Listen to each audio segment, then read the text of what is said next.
Hi everyone, I'm HaxrByte. I'm a red team operator, penetration tester and ethical hacker with over 20 years work experience in cybersecurity. Welcome to today's stream. Let's see. Today, let's just see. If you are new to the stream, please go ahead and say hi. It's always nice to just see who's online, and then I can also say hi back. But yeah, welcome.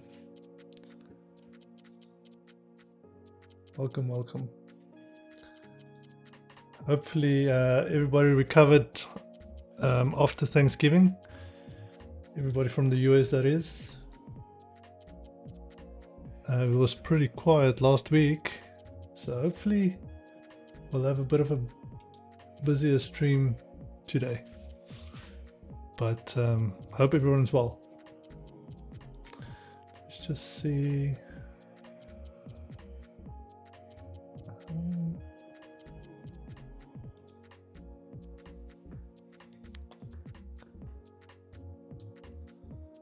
Just gonna switch some windows around.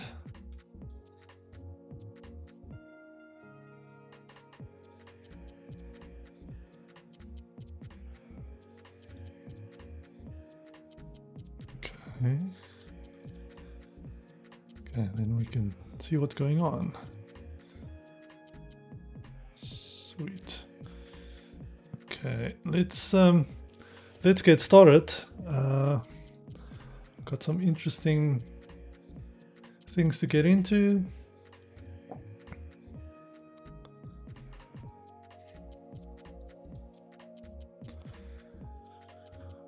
Okay, so we're going to carry on with where we left off last week. Last week we were busy with Granny, which is an easy box on HackTheBox Labs, and we were running into some issues where, like, we couldn't really progress much further.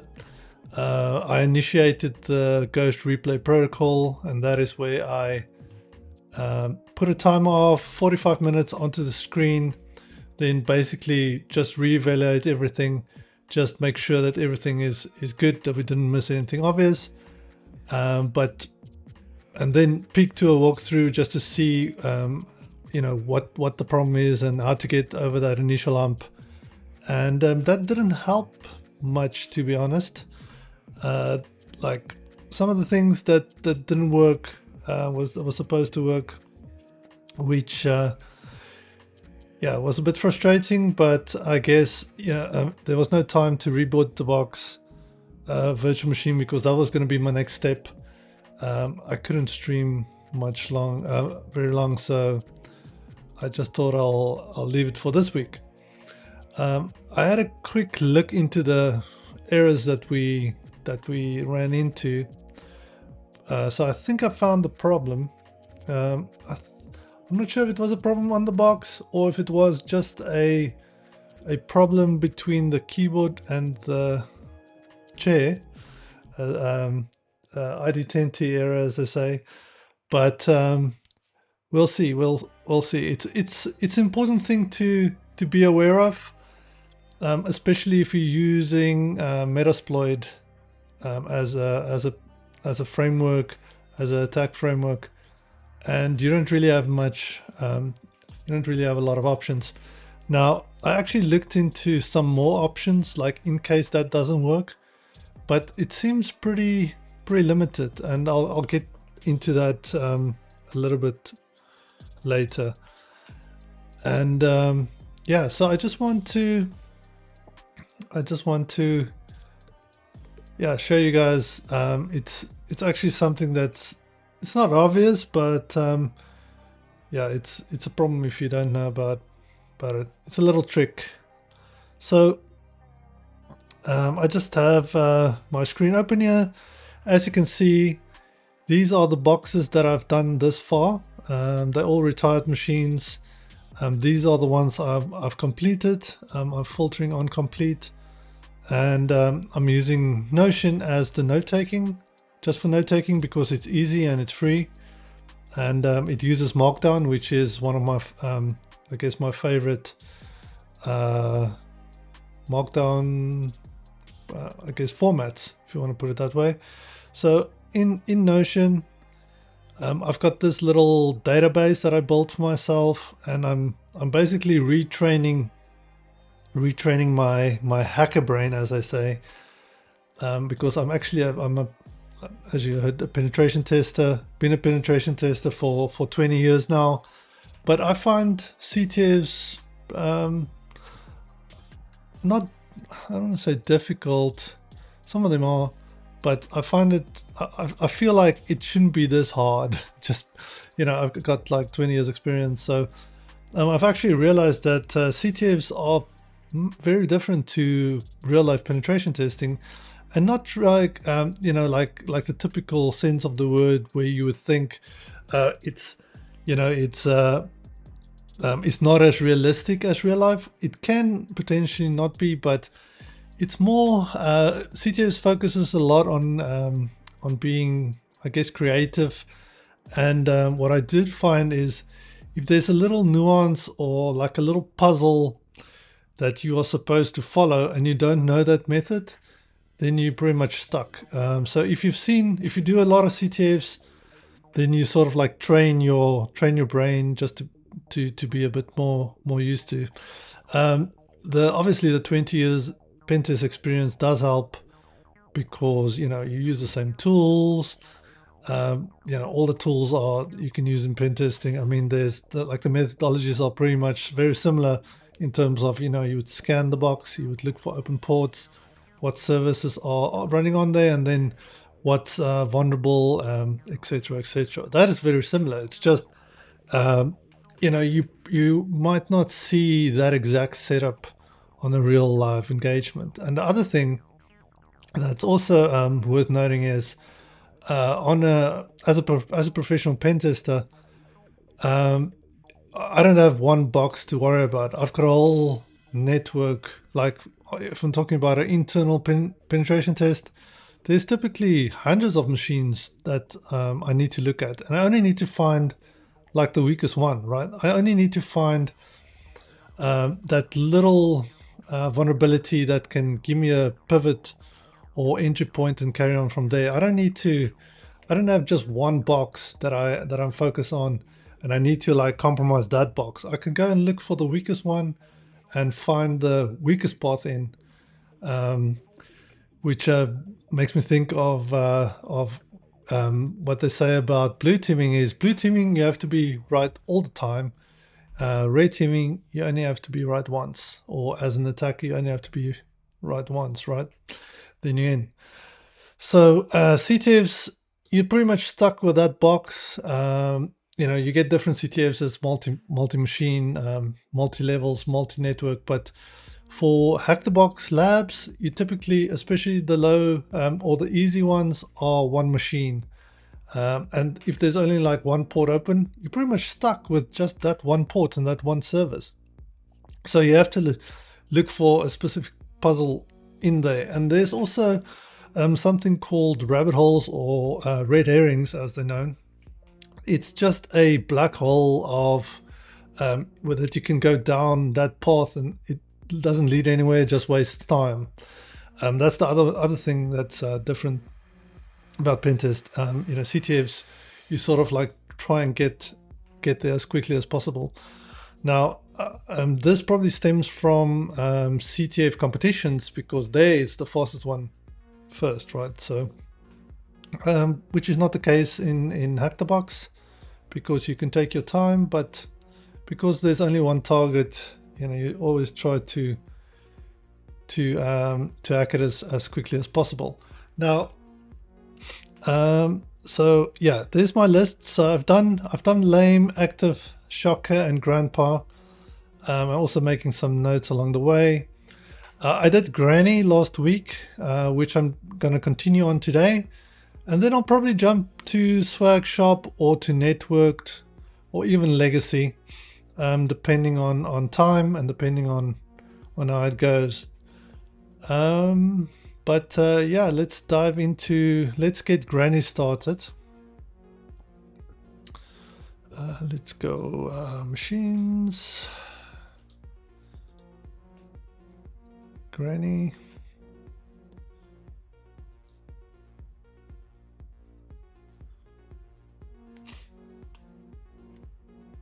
If you have any questions, please feel free to drop them in chat.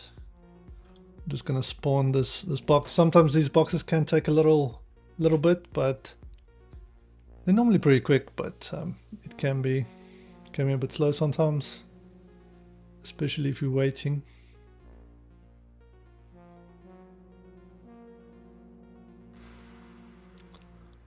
So we'll do adventure mode.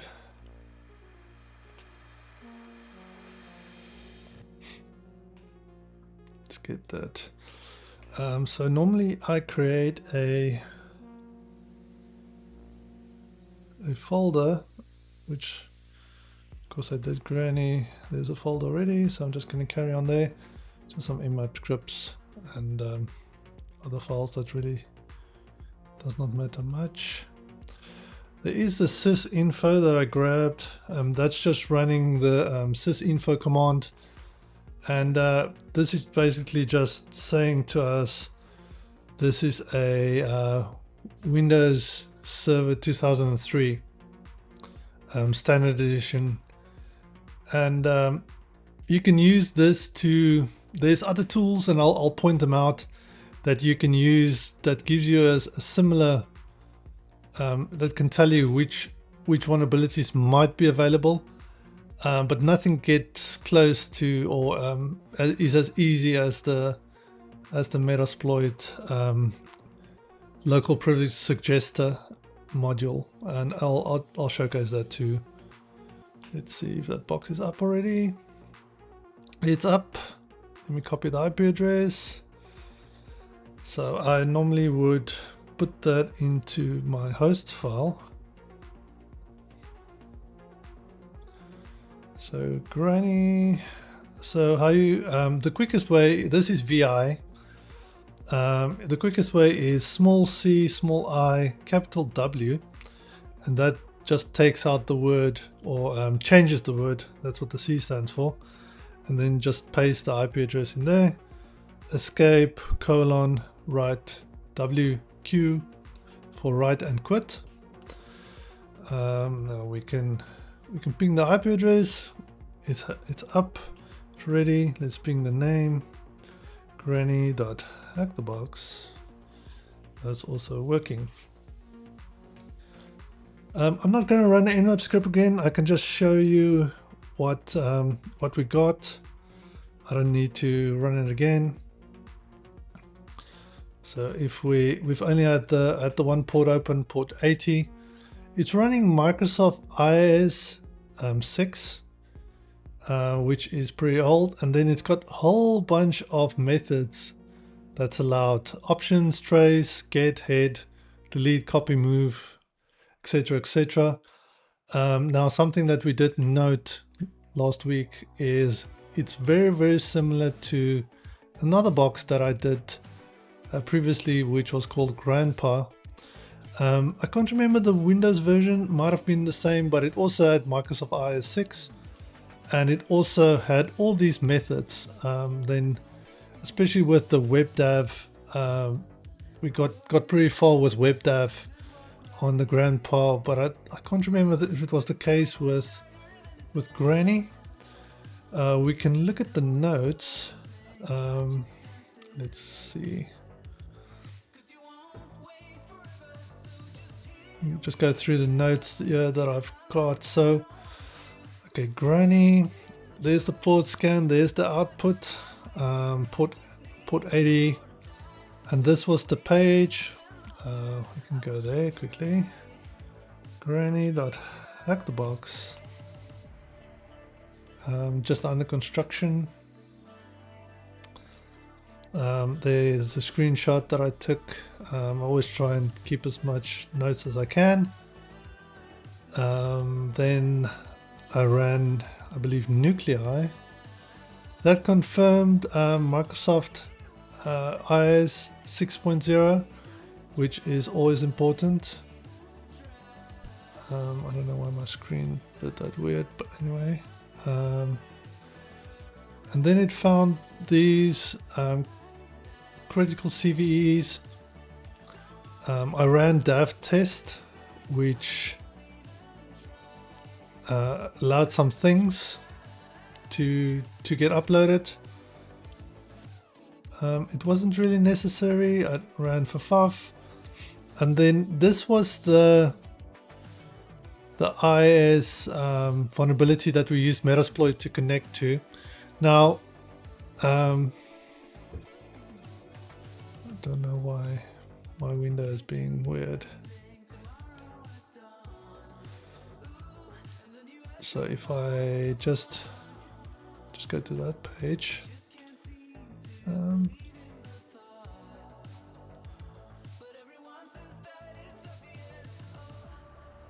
Okay, that's not the one. That's not the one. It's one of these two.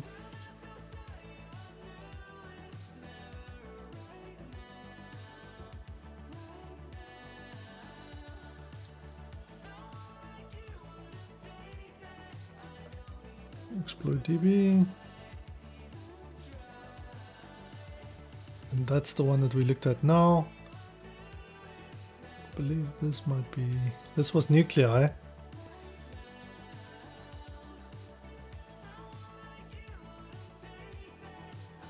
Copy.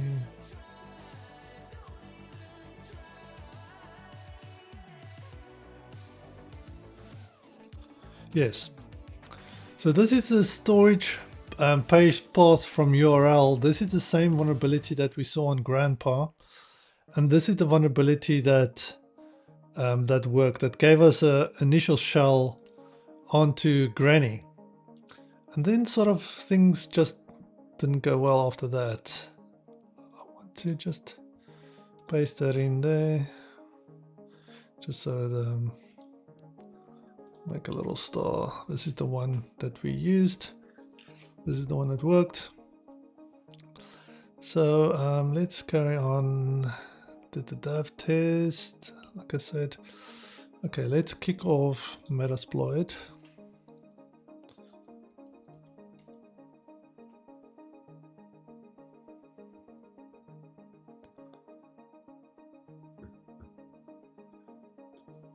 Bring the chat over so that I can see a bit better.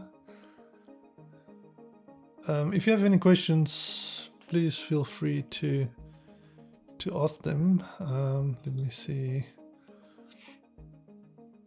So web dev. So if I go Metasploit search,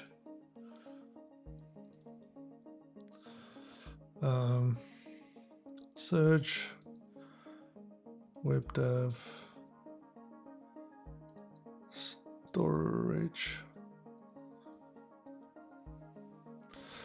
So that's the one that gave us, that worked for us last week. Let's see if it works now. So the easiest way to do this without saying, normally you would say use space exploit Windows IS web dev storage path from URL. We can just go use 0 and this will do the same thing. So it allows us to use this, and then we go show options.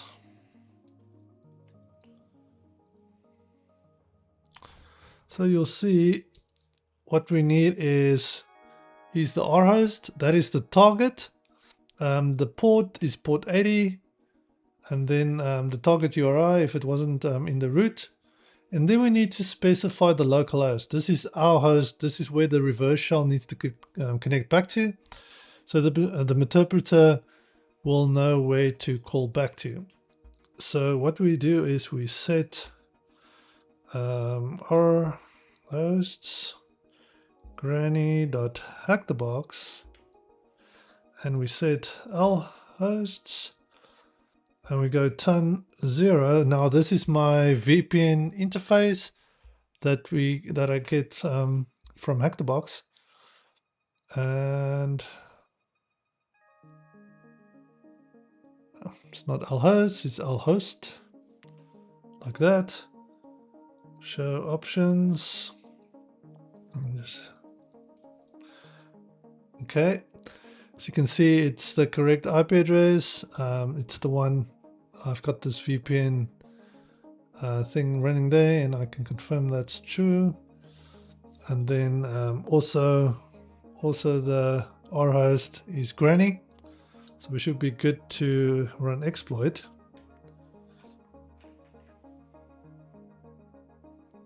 Starting the reverse handler on port 444, sending the stage, and we've got a session. So we've got an interpreter session. It's just building it, finish building it. Let's give it a sec. So this is a reverse shell. So there we've got our interpreter session.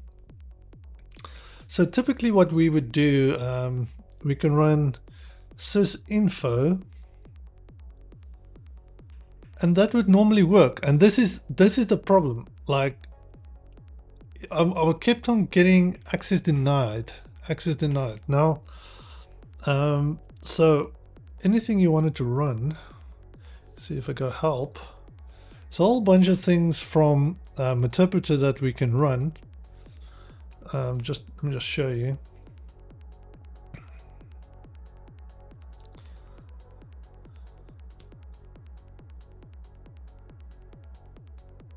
So there's a bunch of things.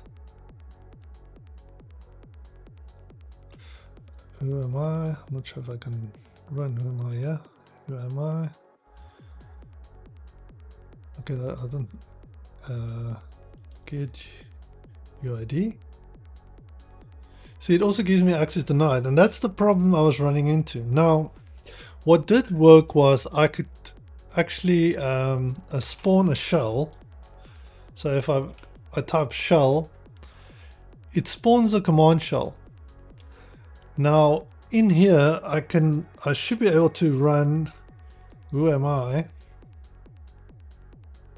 It tells me I'm the NT authority network service, but something's wrong, and that's what I realized after the fact. And this is probably what I missed last week, but when I go system information, oops, see, I can't even backspace.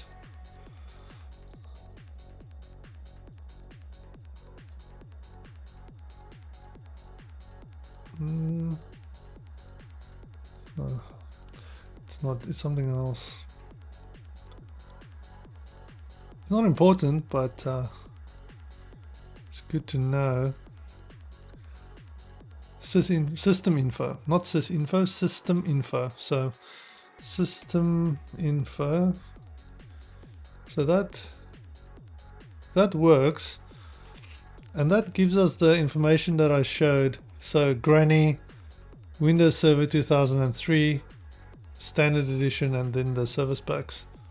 Now then I think after like going through this for quite a while, 45 minutes, can't remember if I waited the full 45 minutes, but then I had a look at the walkthrough.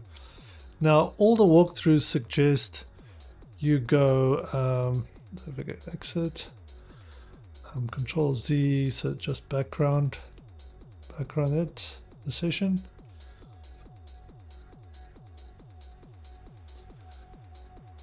Everything suggests that I need to run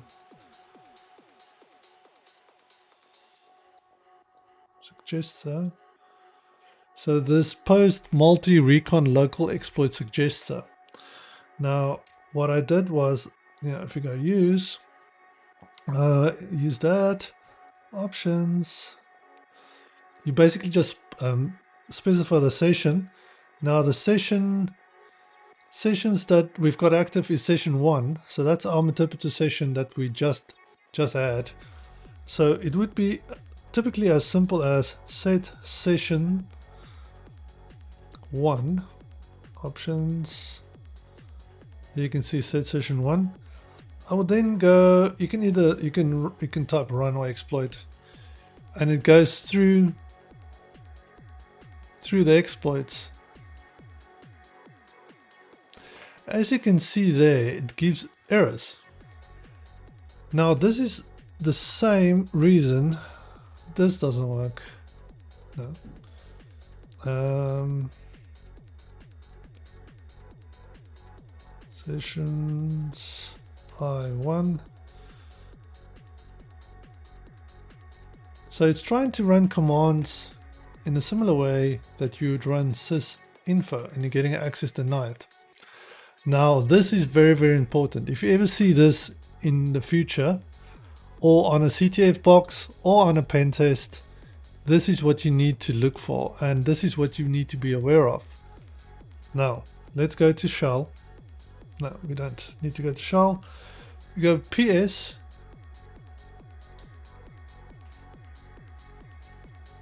PS. I'm just gonna pause for 2 seconds. Well, not 2 seconds, just I just want to just double check everything, if there's any questions before I carry on, because I feel this is pretty important. Actually, let me redo that. Control Z, background.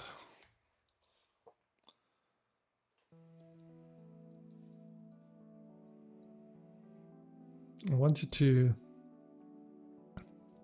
be aware of this.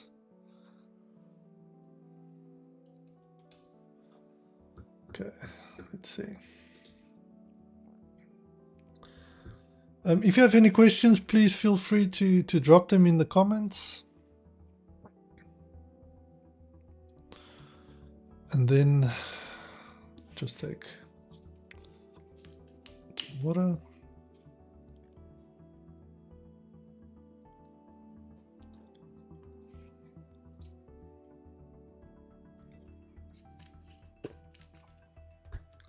Okay.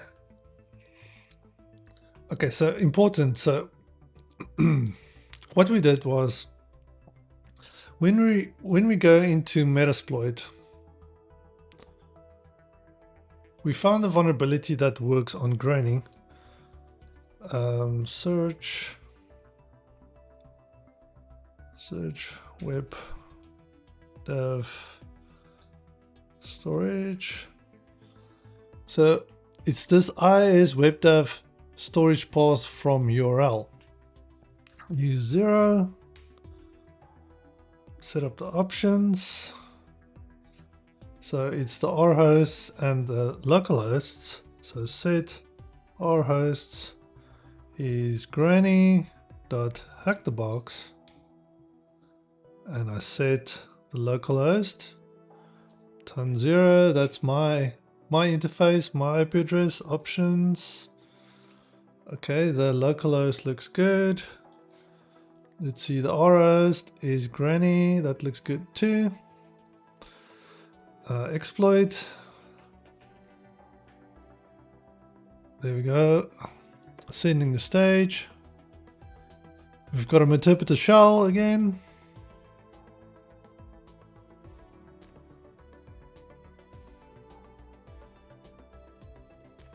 Just give it a sec.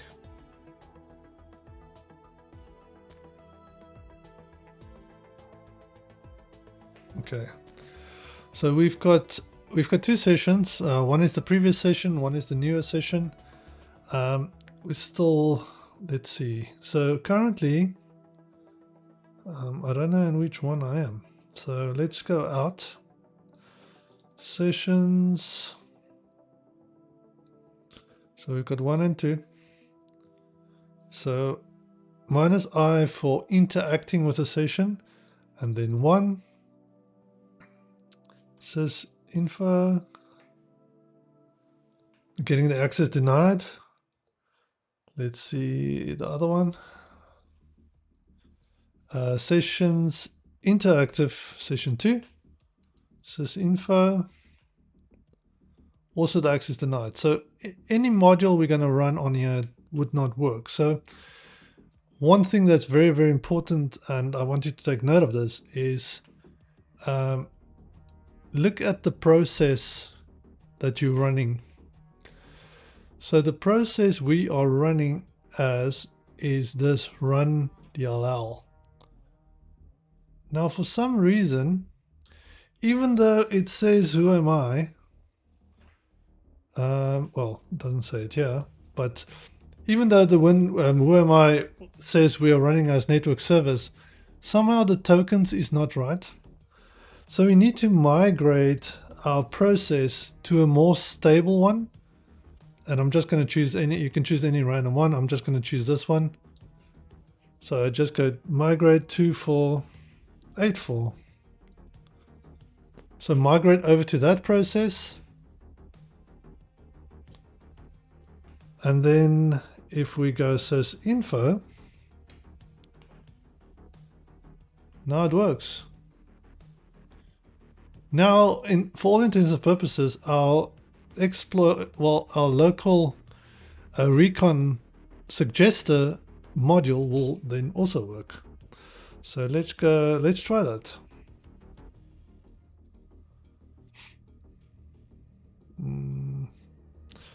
Just go out, background add session, search Chester,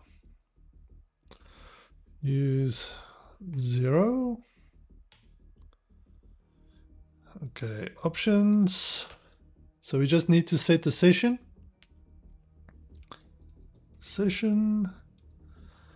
And then we can go one. We've got 1 or 2. Options. And then run.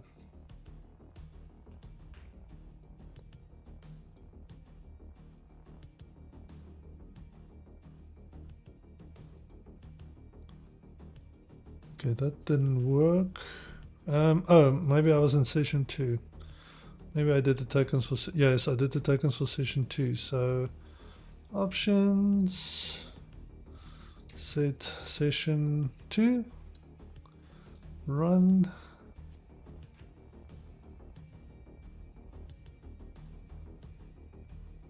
Oh, that didn't work.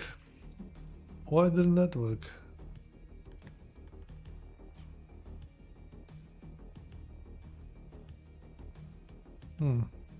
Sessions. Did I confuse it now with the 2 sessions? PS. Let's see.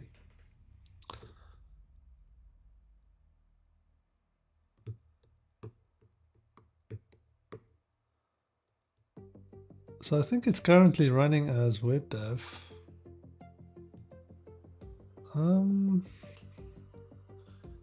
Get UI UID. That looks right.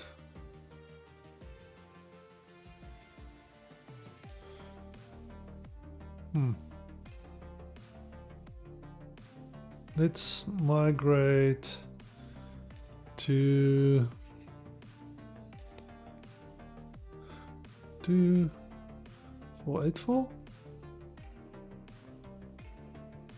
So we're already there. Let's try another one. 2368, which is W3WP.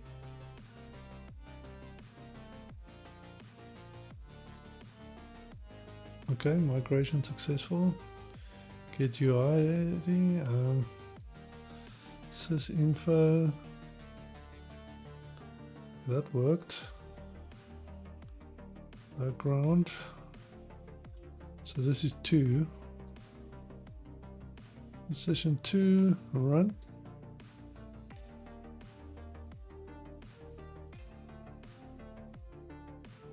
Install. Background. So I went back into the session. Options. Run.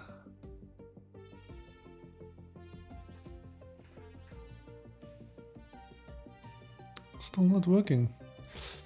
Oh, this is another important one. another important thing to note. Just 1 second. No. Okay, very, very important. If I go advanced, it says that it's validating the architecture. Now, I don't know if the architecture changed or whatever the case is, but we need to set validate arc. Oops.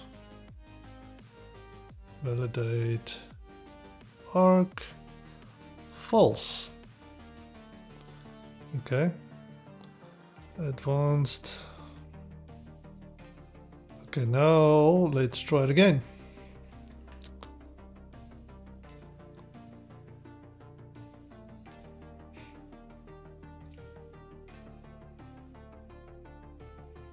It's looking a lot better. It's actually doing something.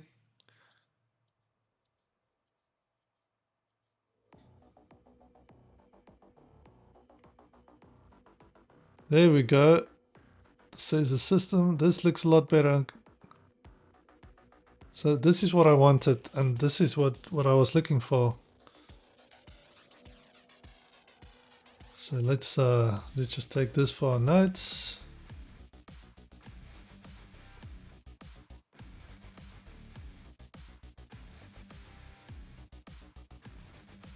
Okay.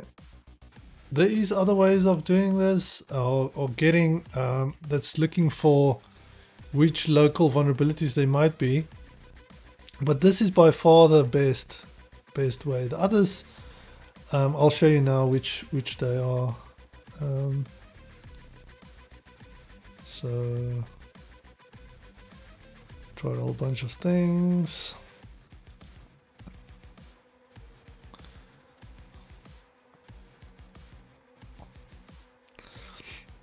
Okay, now we've got something to look at, but let me just show you. So Windows local privilege escalations.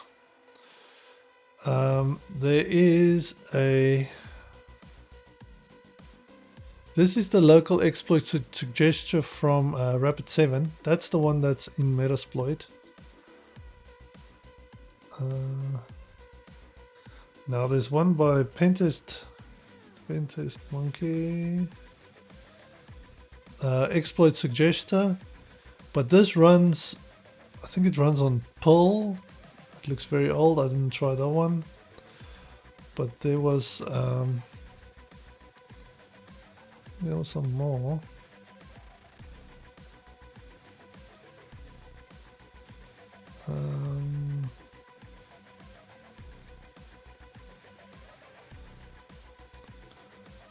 It was not that one. There was this one, which looked interesting, but it's like 10 years old. There was another one that looked more recent. Next gen.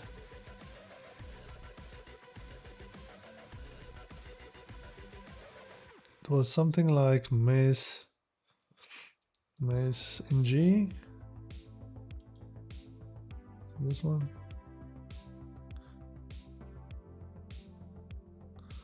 Those are others. But anyway, the best that gives you that looks at the KB files that installs on the box plus the service pack, etc., and just runs off that. So you just take a copy of the system info, it looks at a database and it compares it. I feel like Metasploit, it actually runs a little test that you can see if it works or not. So last week we did actually try a couple of these, but they also didn't work. But it was because nothing had or the tokens wasn't right, or the process that it was running with was unstable, or it didn't have the right access, and it was giving the weird things. So if you migrate to another process, it works. And remember to take the validation off. So I just want to go for this one. just because WebDAV, it was WebDAV from the start. I can't remember which one actually worked. I don't think it was this one, but it might be. Let's copy that. So if I go use,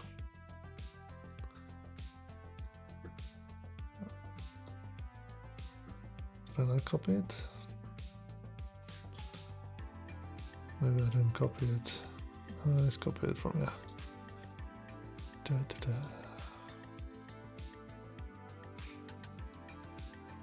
WebDAV. Copy.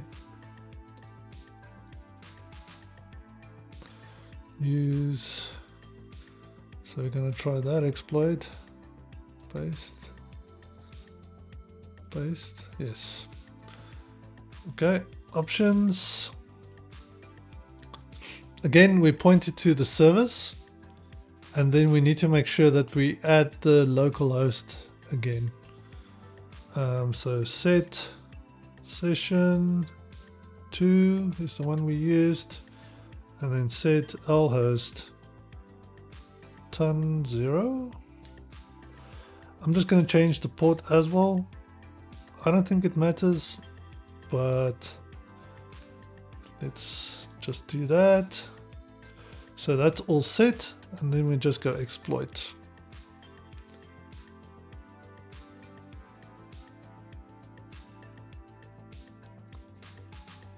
Okay, exploit finished, waiting, no session created.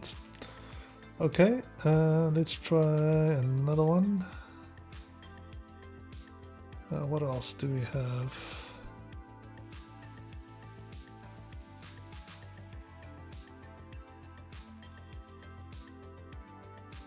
This one. Copy.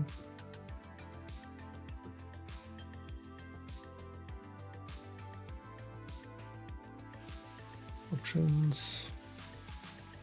Set session 2. Set lhost ton 0. Set lport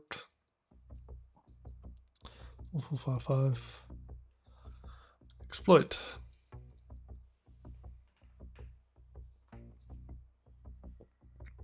Exploitation successful.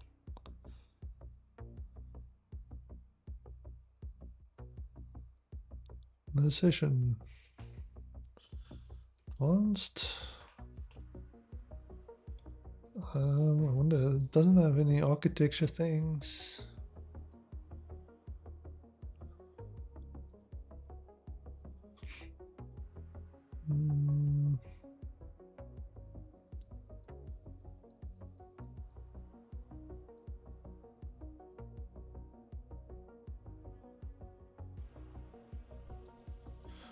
Okay, I think there was another one left. Let me see if I can go back further. Did I copy all of them?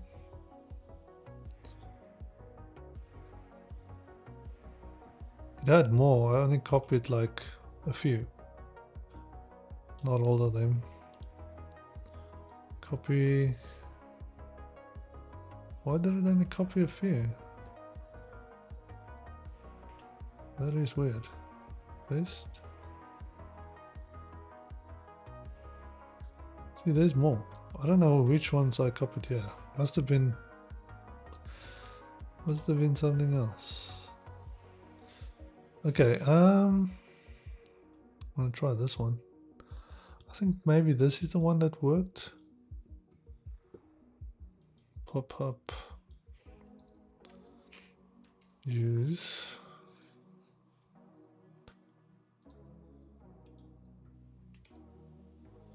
Options. Set session 2. Set lhost ton 0. Set lport 4455. Exploit.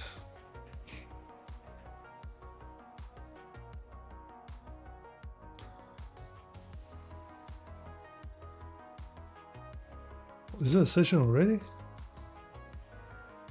No.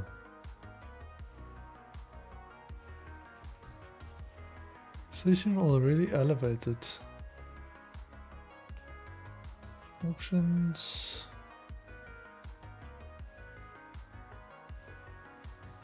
Okay. Let's try another one.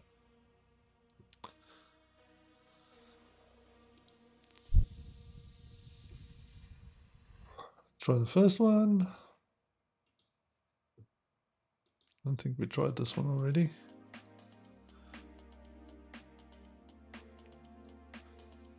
Options. Oops.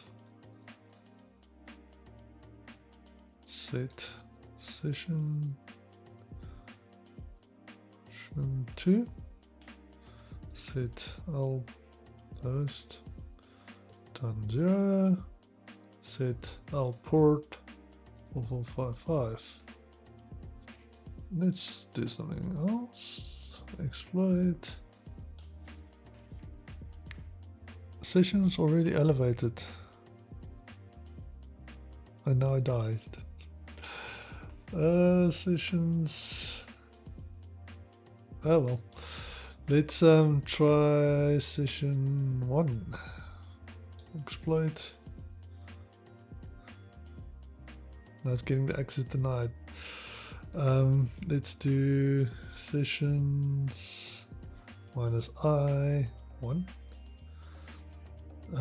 PS. Let's look at that. Migrate 2, 3, 6, 8.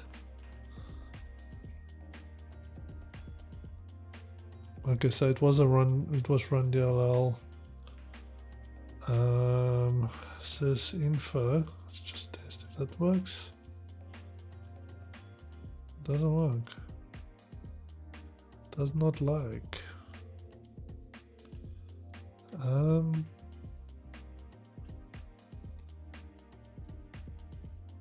What else? 1896? 1896.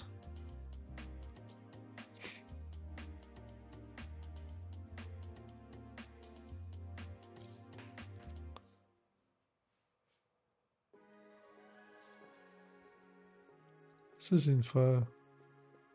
That works. So I think this one is okay for now. Background. Options. Still good here. Looks like it. Run.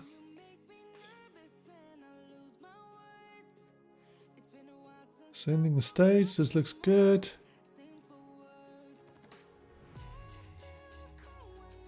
Waiting for privilege. This doesn't work. I think then we should revert the box perhaps. Just check. Guys, any questions? I mean, have you guys seen this before? Where you had to like migrate the sessions? If not, is there any questions? Does it make sense? Yes, we've got another shell. Cool. Let's get UID. And now a system.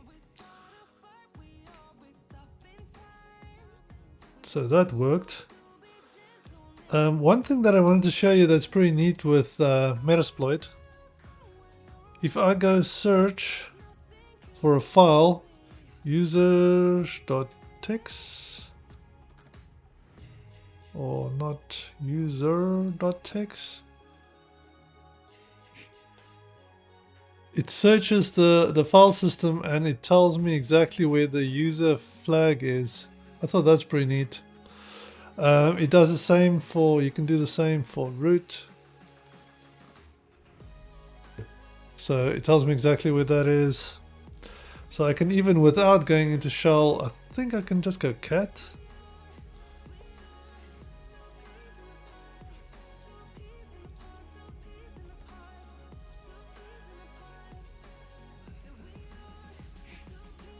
I can't do that. Shall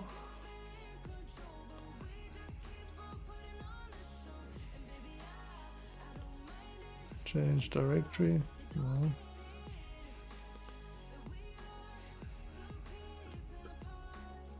Let's see, change directory.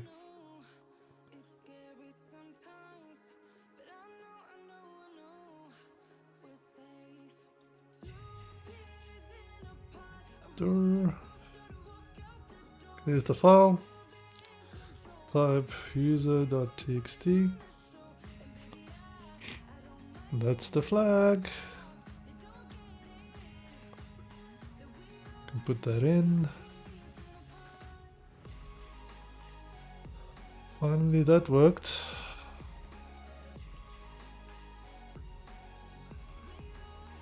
That was actually very easy. Things just works. Adventure mode. Okay, and then we shouldn't have a problem getting the root because we are system. Who am I? If I can spell, who am I?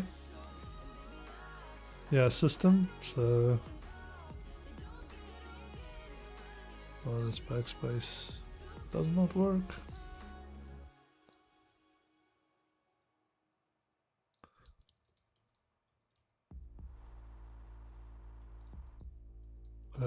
Change directory.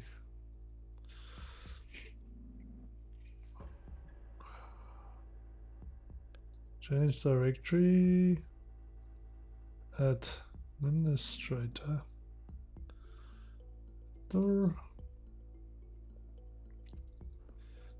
Desktop.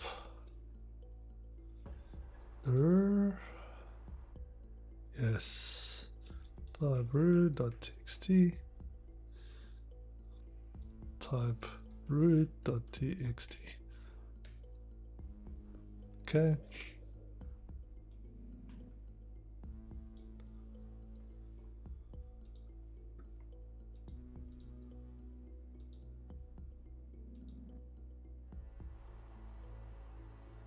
Yes, we found Granny.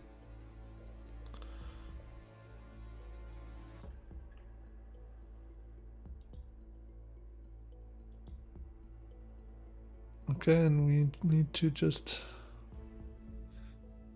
adventure. I wonder why it's kicking back to very easy. Submit.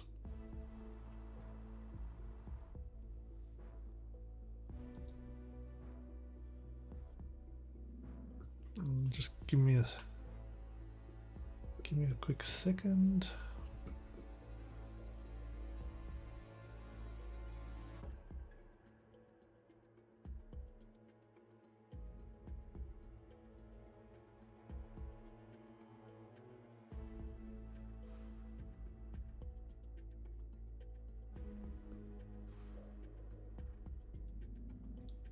Okay.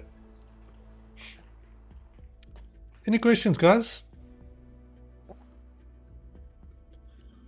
Just see if there's any questions. A whole bunch of people are streaming tonight. That's probably why. Let's see. Let's see what's happening.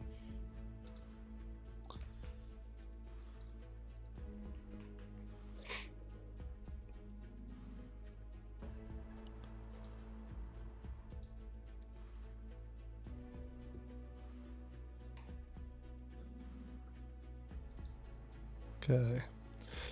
Where was we? Okay, so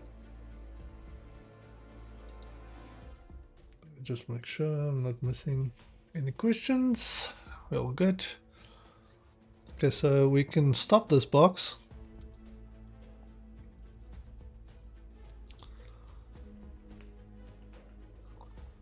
Okay, so that one is, we've done Granny.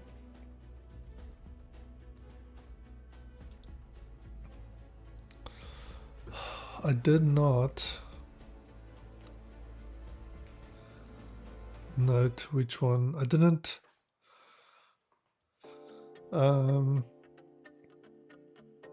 take it for my notes, which I luckily can do now.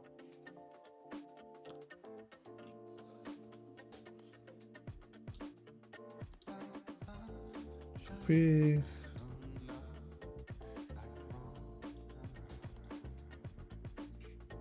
Granny.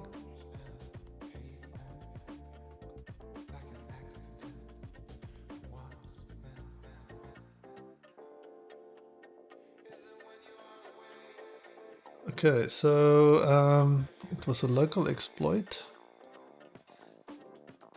So let's see. Granny was Microsoft.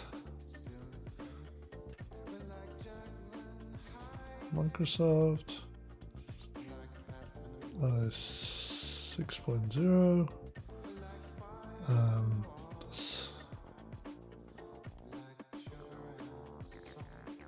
Web dev, and it was a local exploit. Okay, sweet. So any suggestions? What next? Do we do SWAGSHOP? Do we do networked or legacy? I guess the next one to go for would be SWAGSHOP. I don't know why I went for Granny. Just maybe because it was Windows. I mean, we can do legacy next. I guess let's do SWAGSHOP. If we don't finish it, I mean, we can always carry on next stream. Okay, so close these. Let's get that SWAGSHOP started. SWAGSHOP machine. There's the easy box, and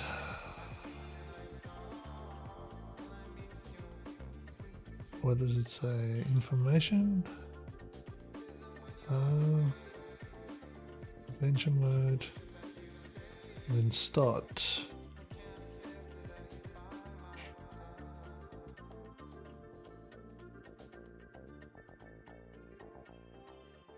Okay. So we go. No. Yes. Terminate. Exit. Z minus Y. Okay, that's Granny. Make directory SWAGSHOP. Change directory SWAGSHOP. Unless, okay, that's empty. Okay, my VPN is still happily up. Okay, waiting for that machine to spawn.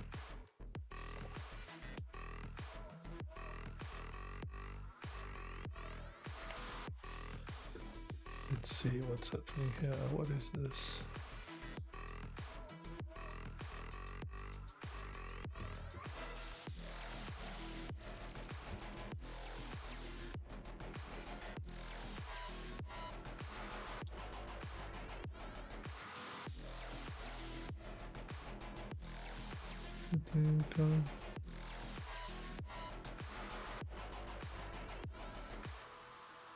Okay, oh, box is up.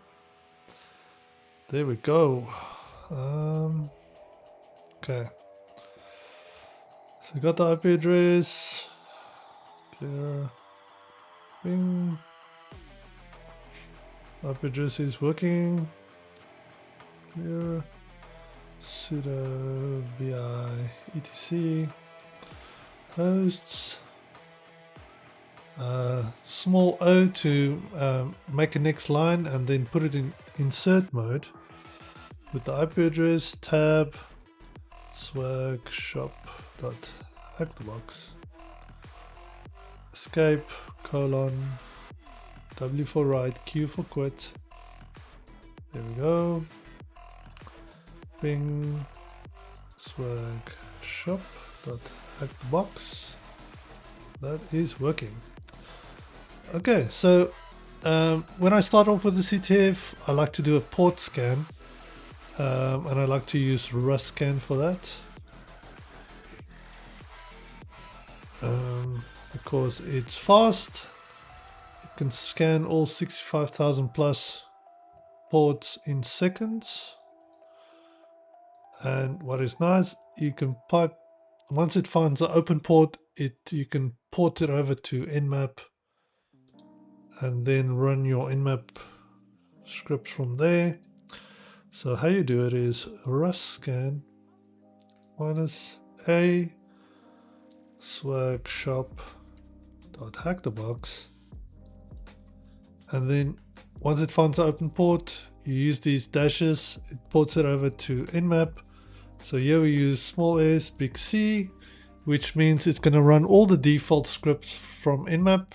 So for example, if port 80 is open, Nmap has got these NSC scripts that they then run, and it's like, it could be like enumeration, it can look for certain vulnerabilities, etc. So what the -C does, if it finds 80, it will run all the default scripts, all the default NSE scripts against that port. And then I also like to do V. Now you've got two options. You can do small s, big V, and this will enumerate versions, the version of the service. You don't need to separate these. You can do it like combined like this, and that's just less things to type. Then I go the output file, small o, big A. Now what the big A means, it's all the formats, Nmap format, XML as well as greppable Nmap, which is Gnmap. I'll show you those files, and you just then specify the file name, swagshop, like that. It's got two ports open. Let's take that for our notes. In the meantime, now it's firing it off to Nmap. Okay, well, we wait for Nmap. Oh, it's done.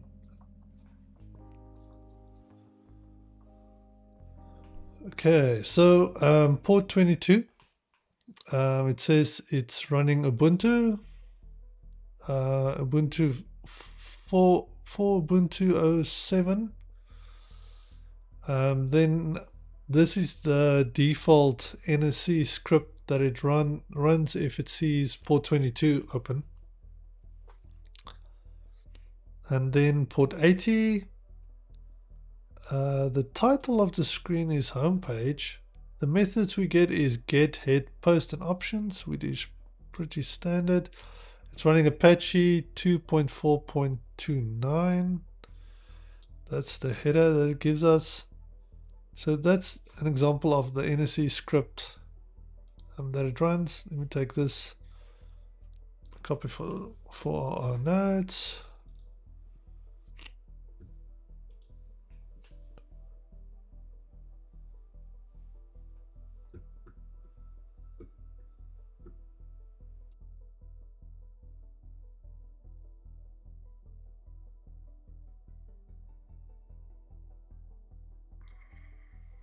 Sorry guys, I've got a bit of a cold, so I keep on sniffing in your ears. Apologies. Okay, so not much. Let's look at port 22. So that is SSH, capital SSH 22. Let's see.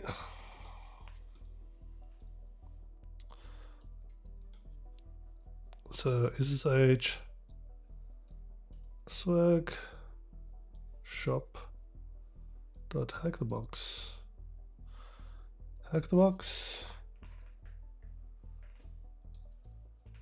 okay, it's prompting me for password. Now, if this was a real penetration test, this is actually a finding because it's using passwords. This shouldn't be possible because you should normally use keys. Root, just want to see, same thing. So it allows root logon with passwords. So if this was a real pen test, this would be a finding in the report. So I'm just taking this for my notes. You should always take good notes.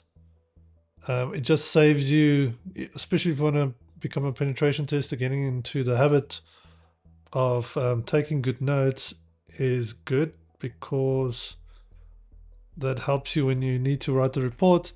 You need to add evidence of all the findings that you do find. And the last position you want to be in is write a report and not have the evidence for your finding, because then you won't be able to put it in the report.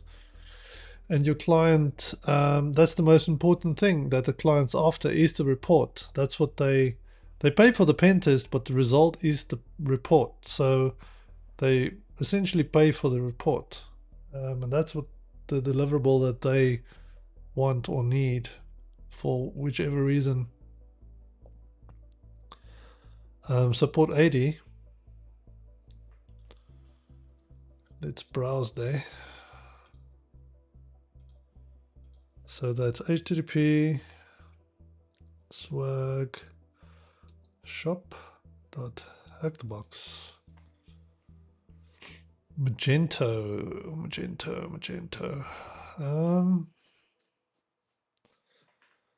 So SWAGSHOP, I guess it's a shopping cart, shopping website.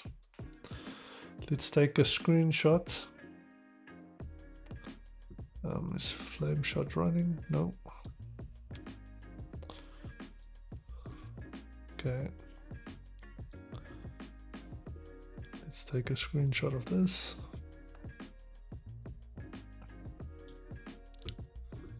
Or notes.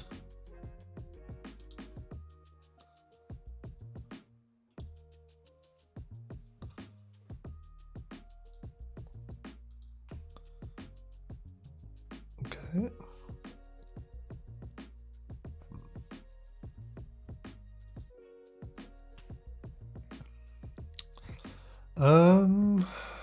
Magento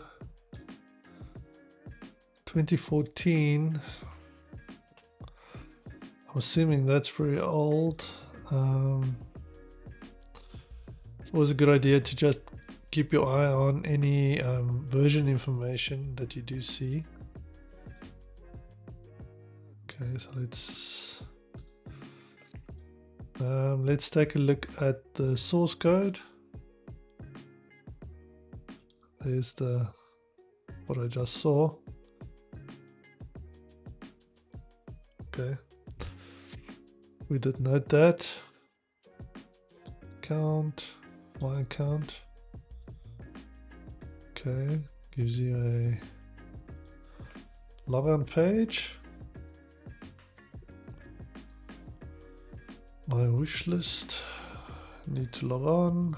My cart. Shopping cart's empty. Index.php.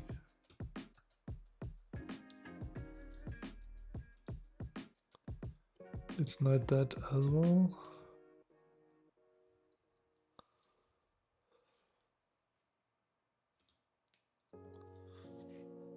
Okay.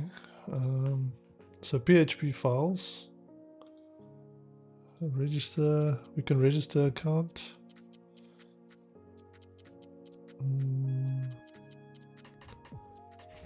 Wonder if we can HaxrByte. Email address.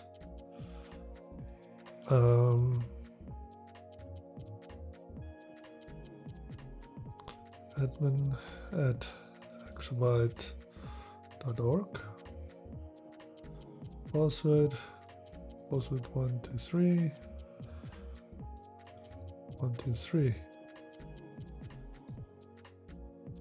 register. But no. Okay.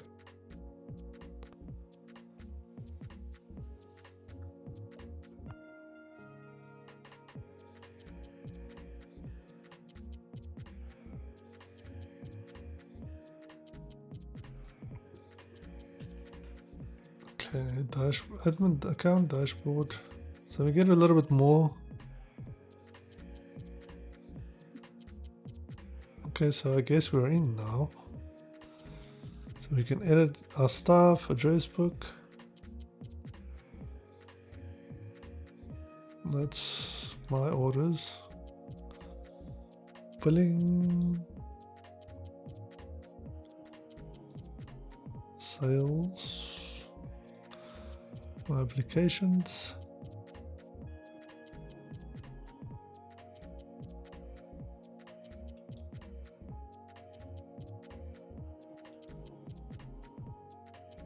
Newsletter.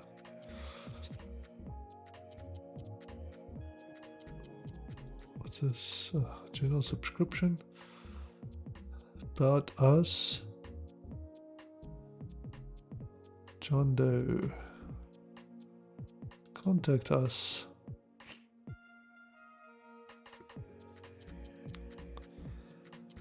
Okay, let's run the Buster. Oh, sorry. Let's do the other one. Let's see. So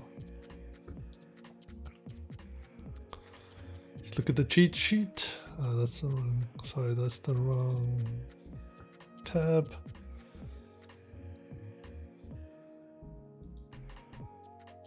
I'm busy working on a cheat sheet that I'm putting together, just with commands and handy things.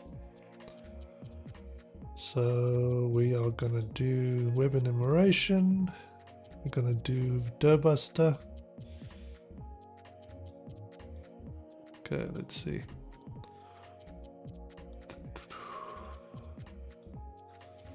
We're just gonna look for PHP, medium word list. Target will be SWAGSHOP. HaxrByte. Let's take this for our notes.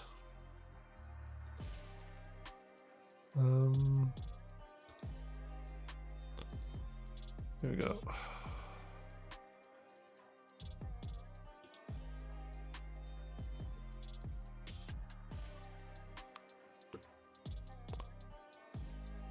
Okay, it's finding a couple of things. I think install. Did we see install? API.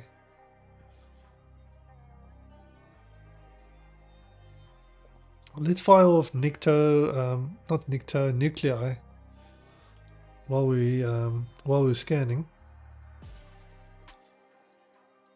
So that is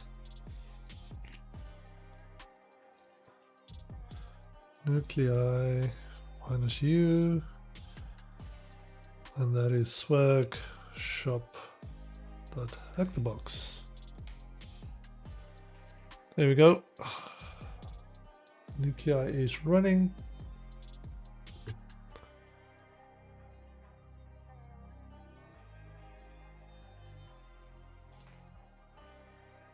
Cool.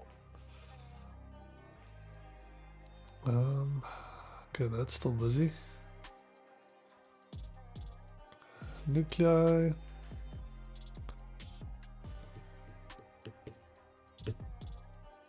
Says the templates are outdated, but we should be okay. Seems like it's a pretty old box. So what's quite nice about nuclei, there is I actually made a YouTube video about it, but something very nice about nuclei, it's got 8,794 templates, but it does not run everything against everything. It actually clusters and only runs the ones that make sense for your target. So only 1,837 was applicable to this web server, to this port 80. So that's pretty nice from Nuclei. Also, what is quite nice from Nuclei that not a lot of people know about is if you copy the website as to your local machine, it can actually scan the files as well. And I'm talking about things like credentials or keys or hard-coded secrets and stuff in those files. So keep that in mind. Nuclei is pretty powerful. Okay. Oh, vulnerable to Terrapin. Okay, we'll definitely look into that. Oh, it's even looking at port SSH. Interesting.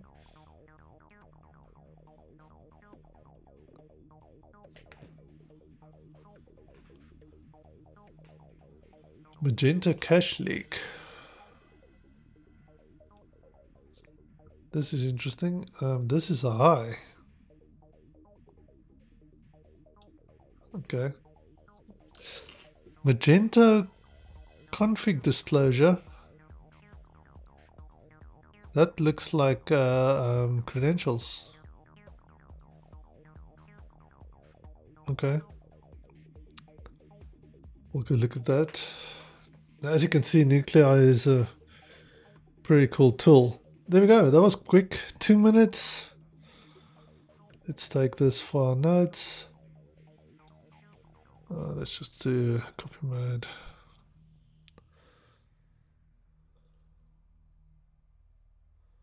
So, is there something I want to copy? No. I'll get some of this.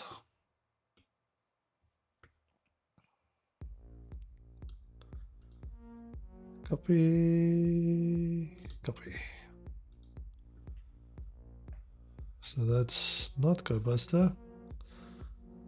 That is Nuclei. Okay.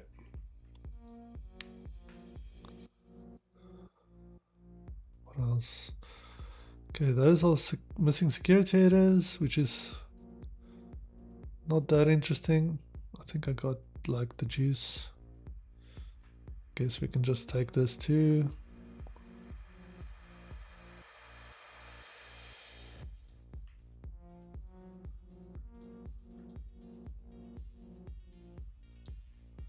Copy.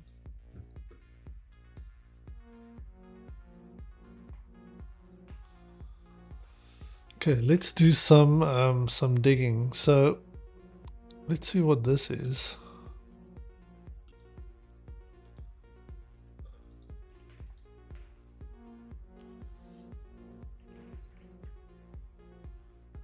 SSH transport protocol. Why does that sound so familiar? Terrapin. Root customer portal. Accept default.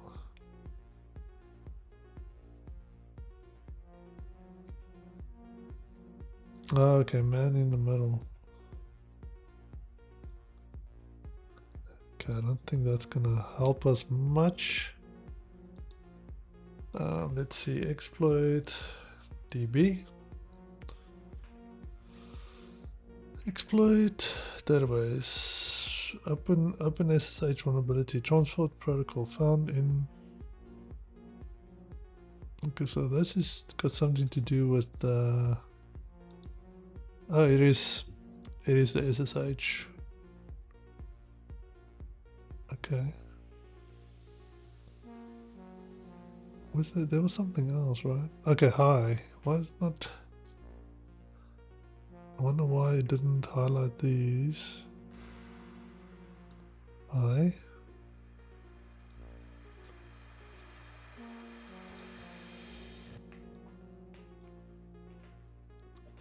Hi, medium. Okay, so those are mediums.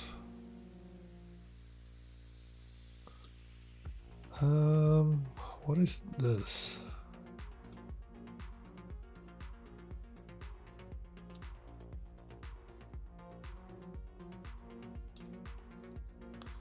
Copy.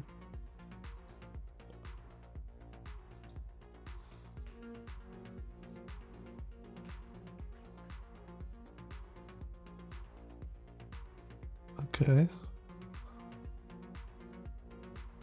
Well, we can definitely take a screenshot.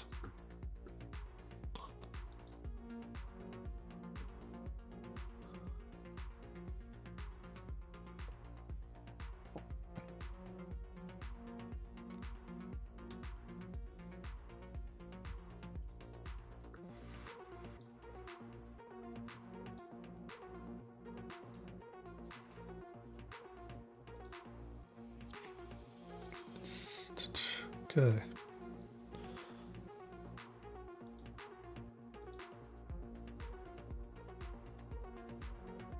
Not sure if that will help us now, but there's another high there. Config disclosure, this looks interesting.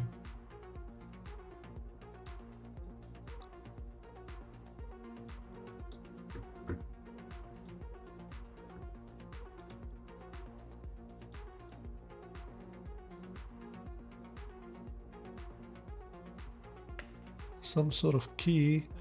This is a username and password. Huh. DB. Is it database? Username and password? Okay. MySQL. Nice.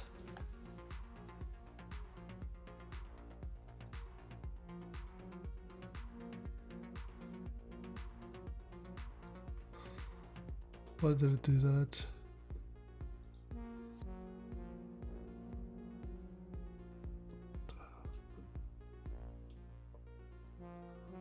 Doesn't wanna. Oh, here we go.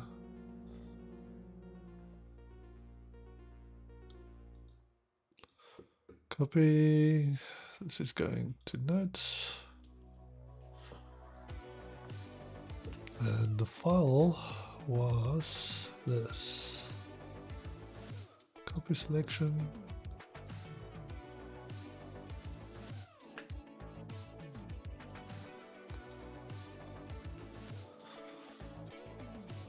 Okay, that's a local, looks like a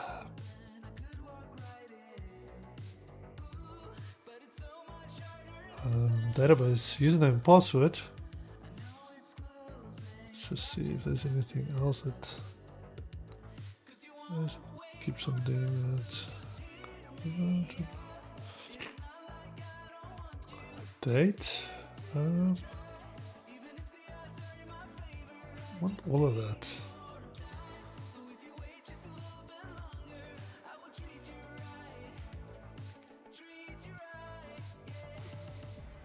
Oh, stupid copy.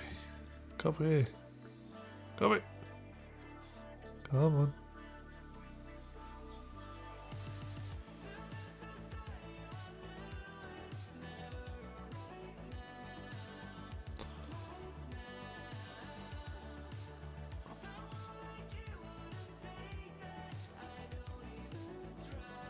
Copy. Oh, I've got it. Okay. I wonder if there is a. Did it give us? Still busy.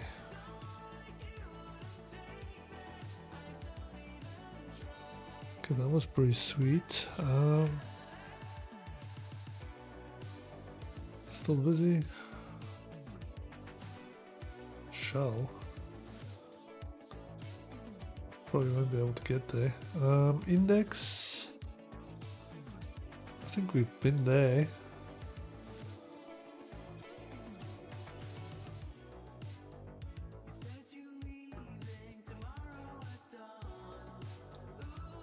Why does every URL have index? Am I dreaming? No. Index.php is everywhere. It doesn't look right.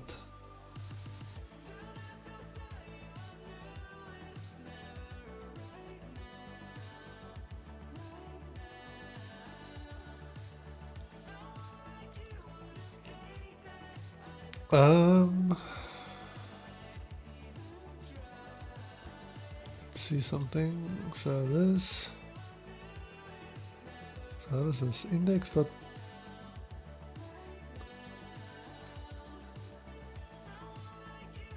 Does that make a difference? No.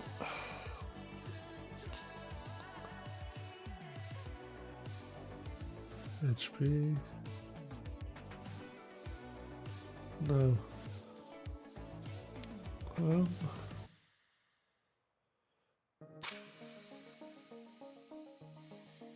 Okay. What else was there? So install that PHP.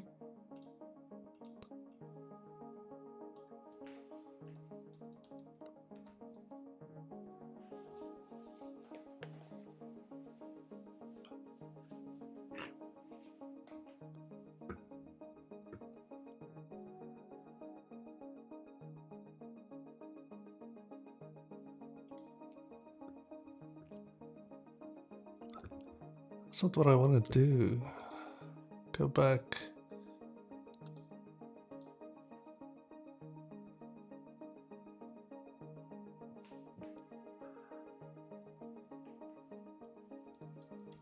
PHP. HTTP. Like that. Okay. Cool. 200 API.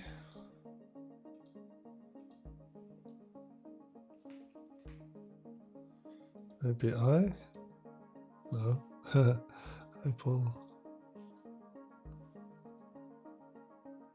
Install whips. Okay.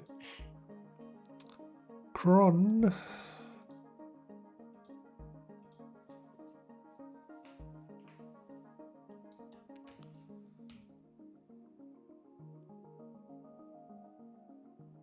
No.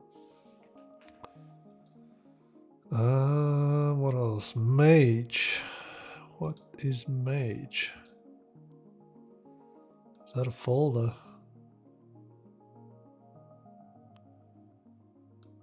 200? Mage. What is this? Replace with Mage. PHP. Mage.php. Interesting. Going to notes for you.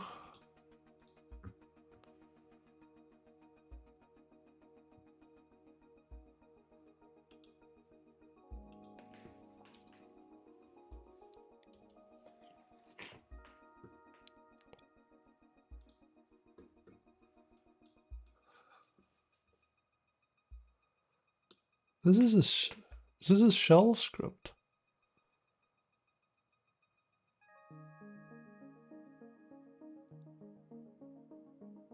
Downloader.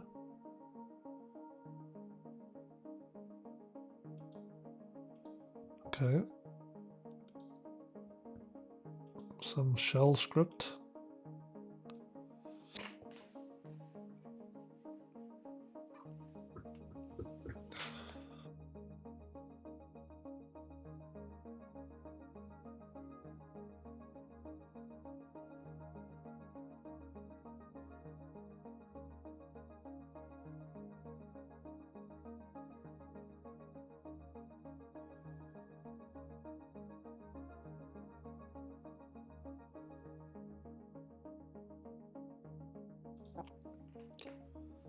That is interesting.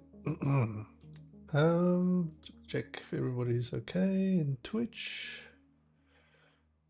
and on YouTube. Any questions? Let me just check if that. See if that works. Just want to see.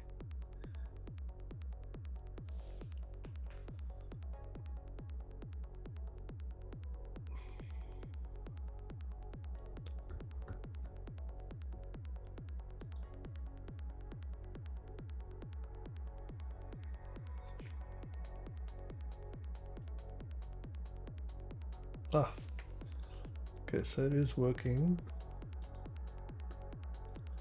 I thought it's not working. Let's check if all the streams up.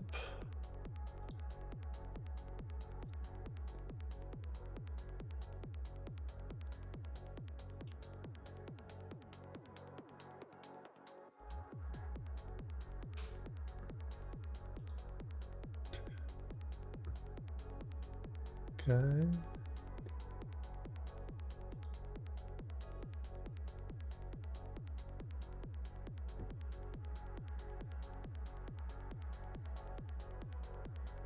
That not work?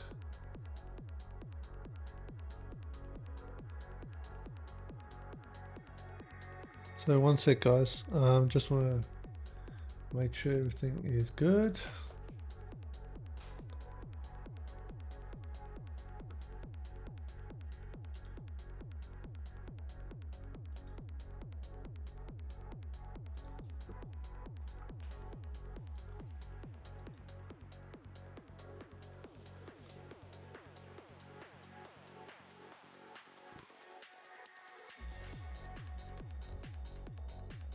I've been running.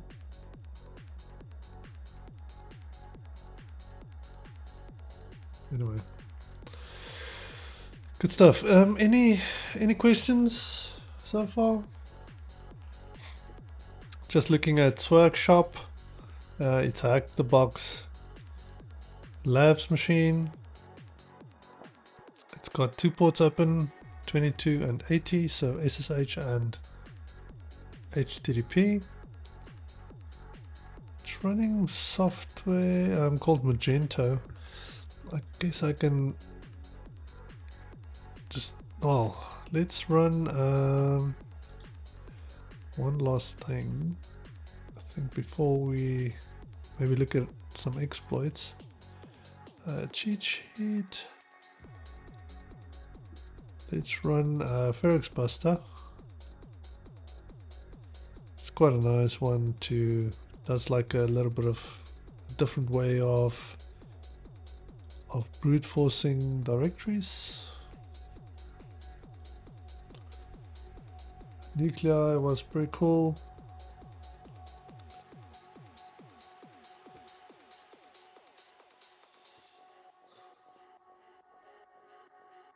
SWAGSHOP.hackthebox.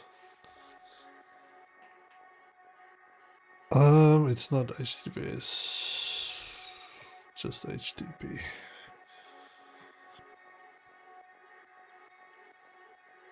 Okay, and we have liftoff. Oh my goodness. There is so much stuff.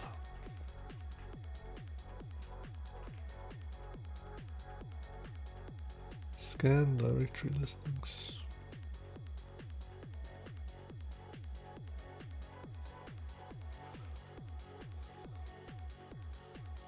Let's look at all this. Oh, there's like loads of things. Too much.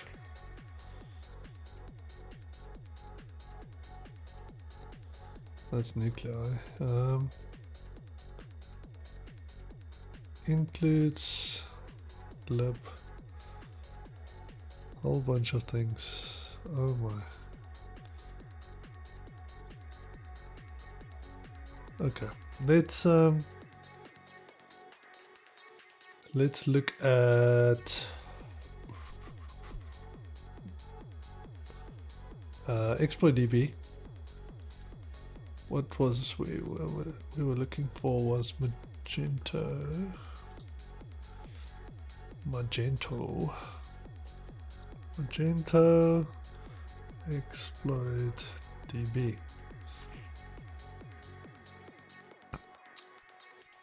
Okay.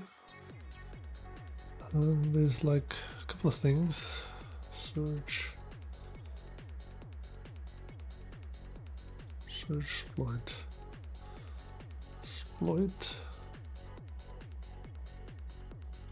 Magento. Okay, there's loads of things. Take this for our notes.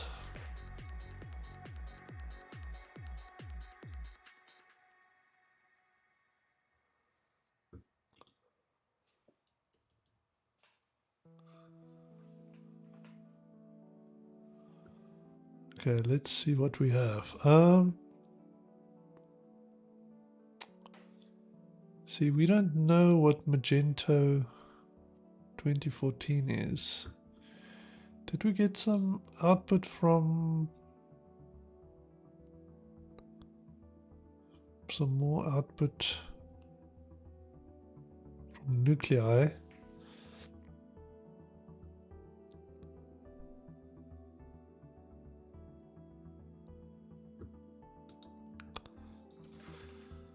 Magento 2014. Exploiting Magento versions. MGT commas. What is this? Exploring Magento, history of Magento 2014. Okay. So 2020 was the 2 versions. Magento 1, here we go. So we've got 1.9 and 2 and 1.9.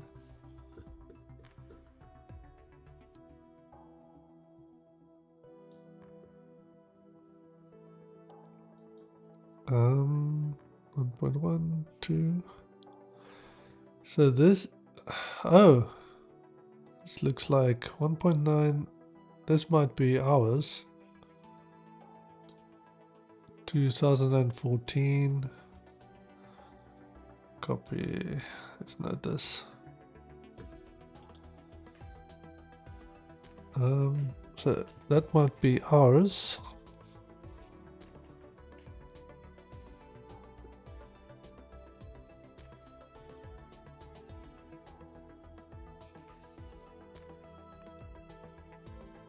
Everything's still good.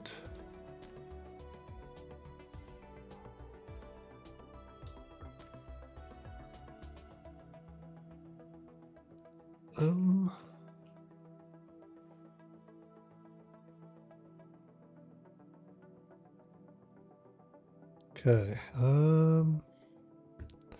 So this is what we have. Okay, this looks remote code execution. That will be the one that sounds the best. Problem is it's authenticated. We did create a user. I don't know if that's count. That probably won't count.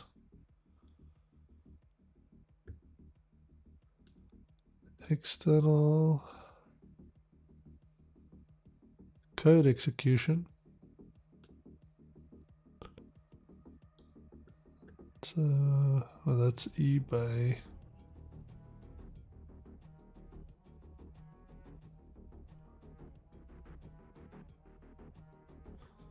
Magento CE. I wonder if this.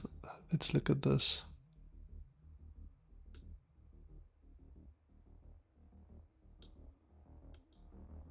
Copy. Alright. Copy.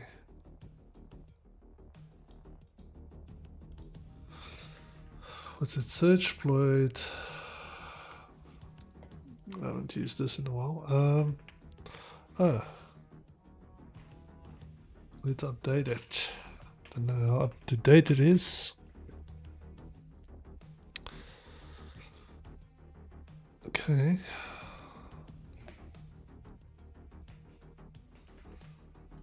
What was there in the meantime? So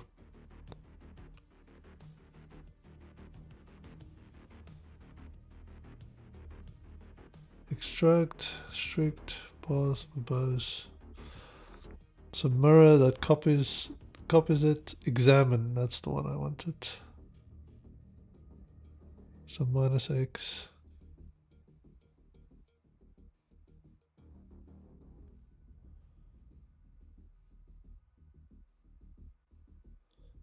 Let's see.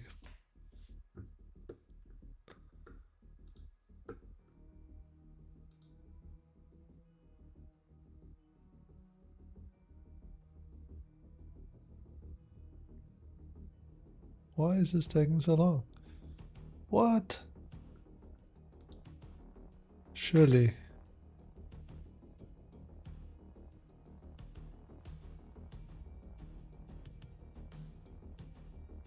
$46. I thought it was going to take 46 minutes to install. That is crazy. It's not quick. While we wait for this, any questions, guys?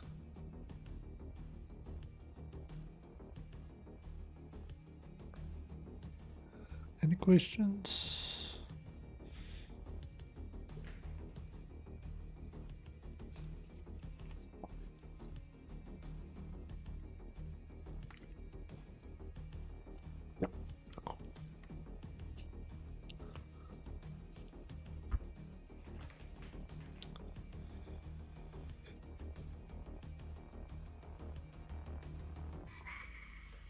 Come on. I don't know why it's so slow.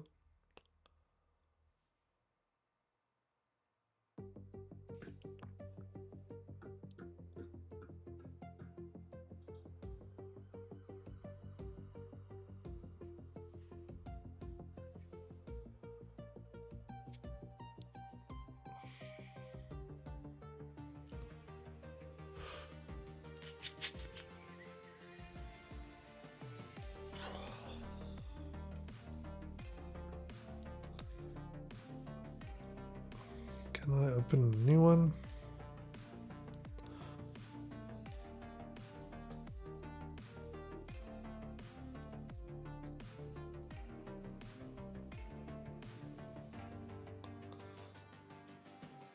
Okay. Minus examine. Which one was it? I think it was.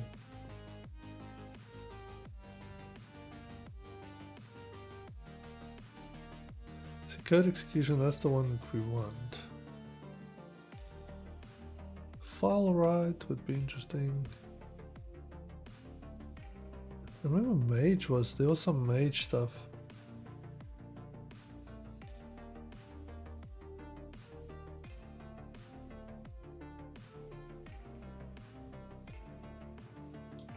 I feel like, let's look at this one.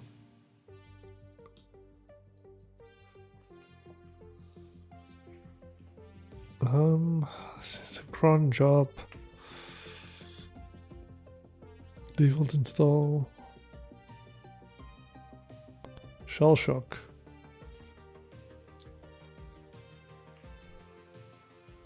Command injection. Denial of service.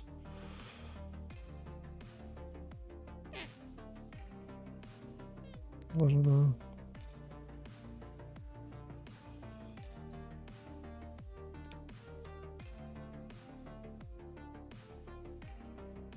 What else do we have?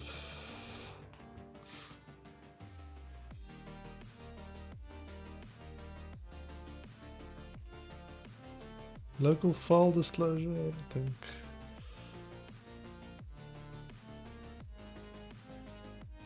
What is this? This one.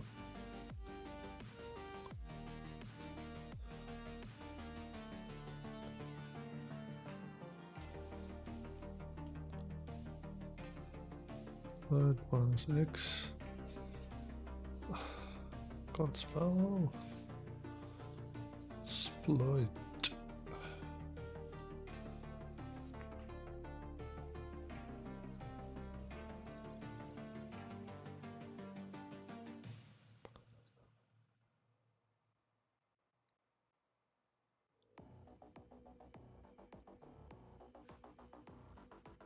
POC exploit.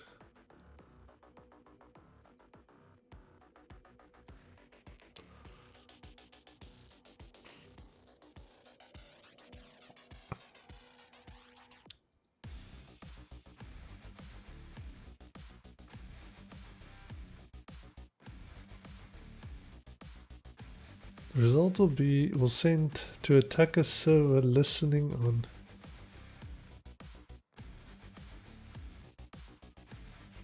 Okay. It will get echo arbitrary commands. May also be possible to execute arbitrary commands. Okay. Let's check it out.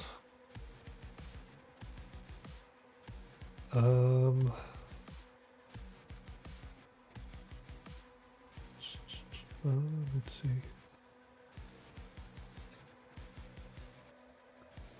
A second.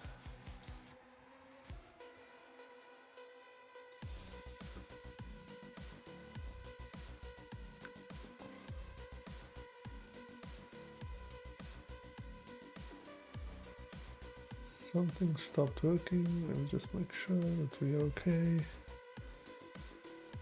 Okay, we are good. Just see if everything is still okay on the stream. Give me a sec.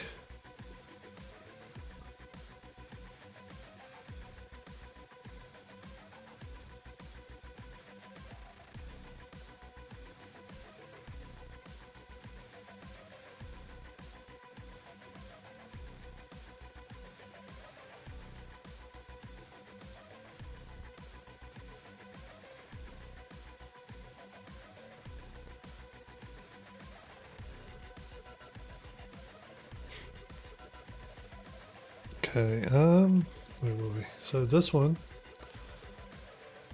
I want to mirror this. Good. 3A this.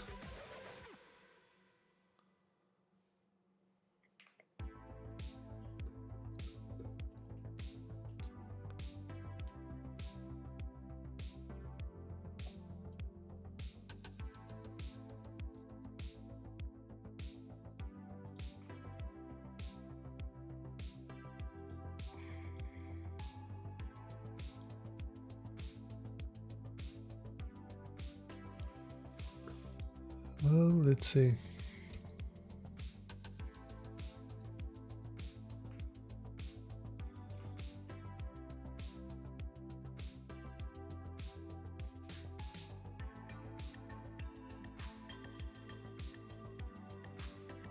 I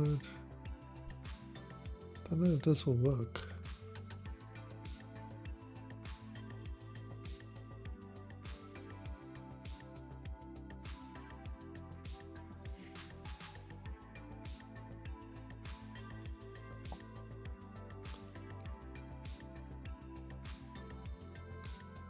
I think it's time. Let's initiate the Ghost Shell replay protocol.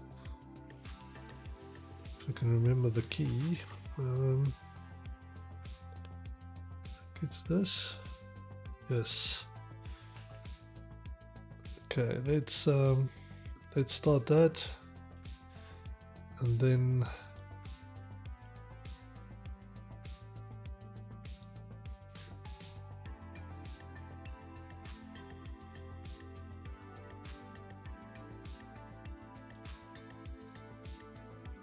why is this not happy?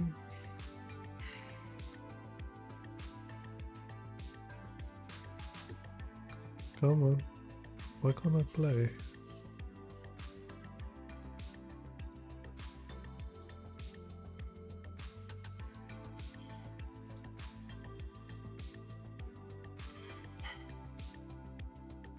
Why can't I start it?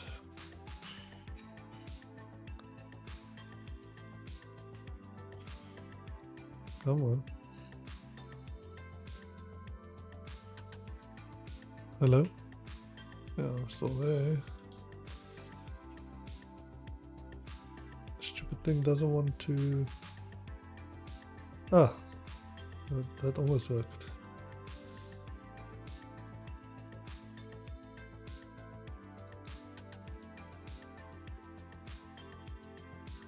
Why can't I play? Play?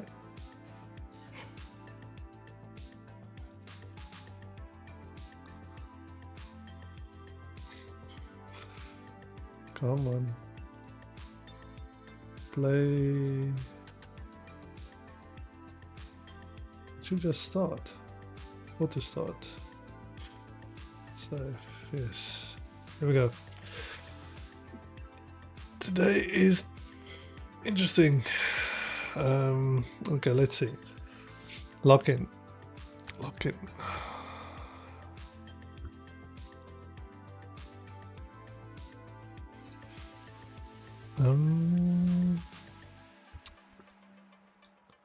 Gento. Remote code execution. I feel like this was the one that needed authentication for.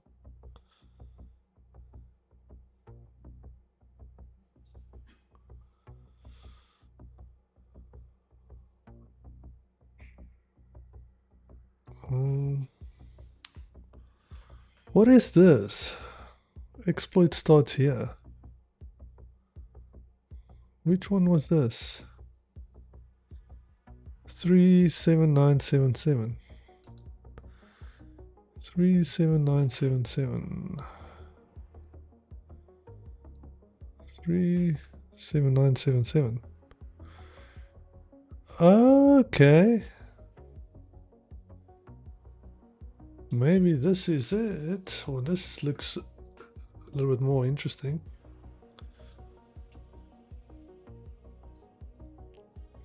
And it's -M to mirror this. Good. 3 7.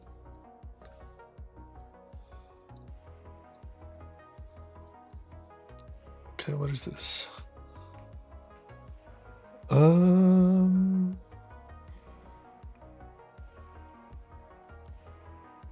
So the target,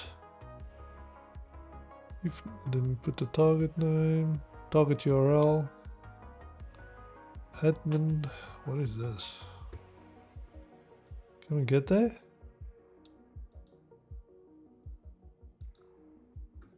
It's worth a shot, right?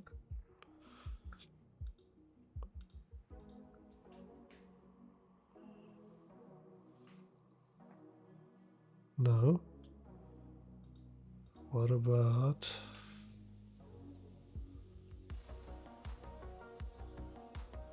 ooh, what is this?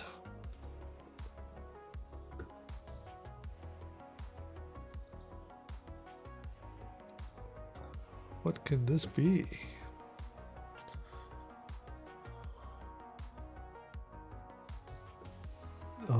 This is going for notes.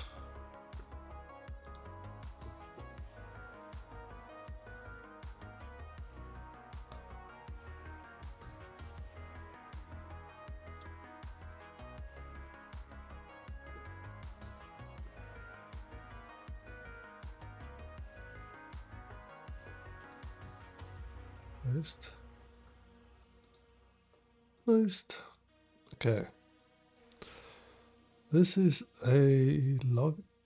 Okay. Interesting.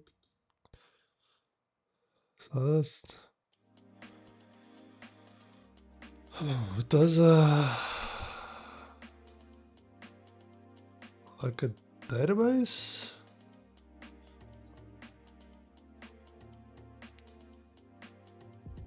Thing worked. What is this doing?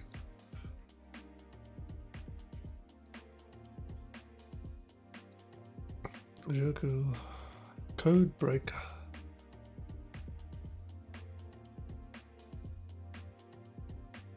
Concatenate an MD5 query.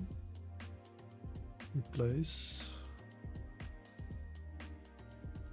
Word search. It worked. Is it adding admin credentials? Exploit ins, yeah.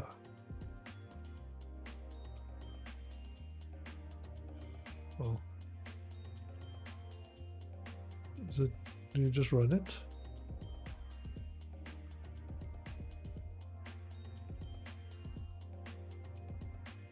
Python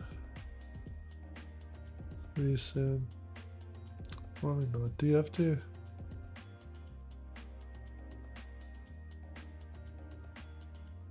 Put the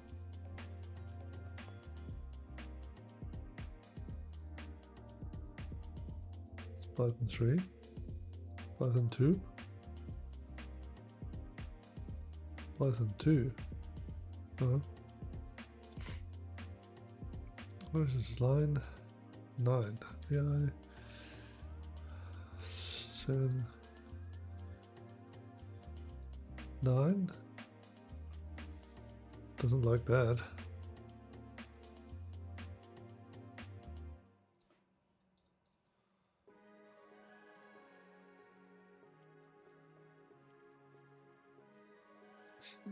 Get rid of all this crap. Okay, so everything, I think this is just crap. Because the Python starts here.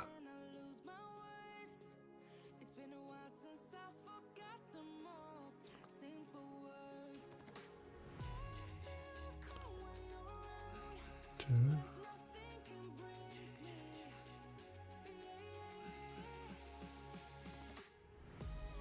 72, 142.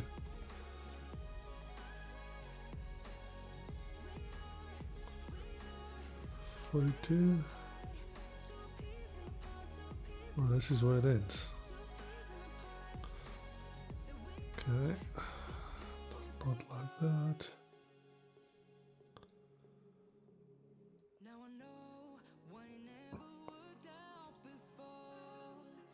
Gentle.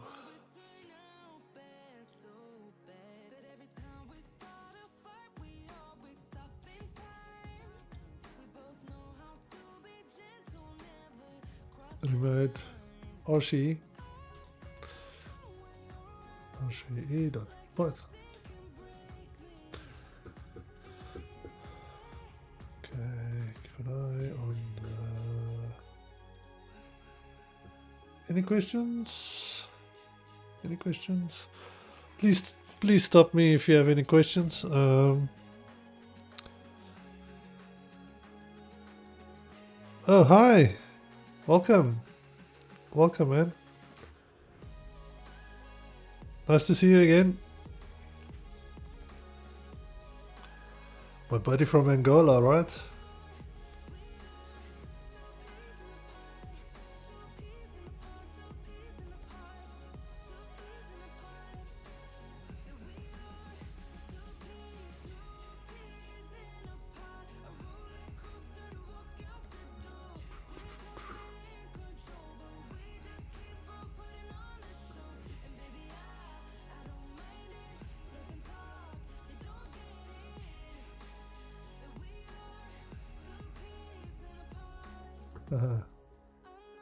Nice, man.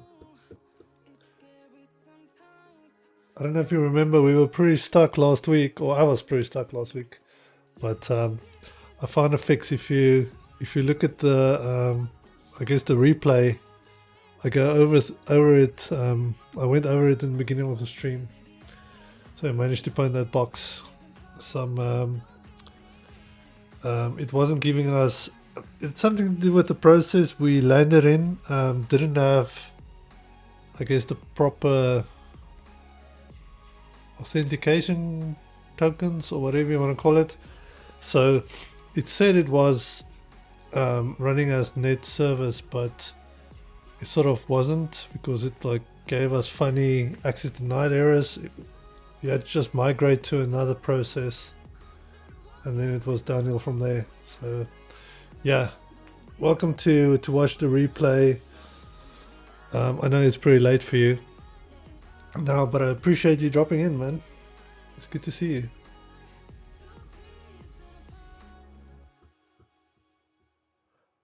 Okay, wait. Magento, playing with this thing.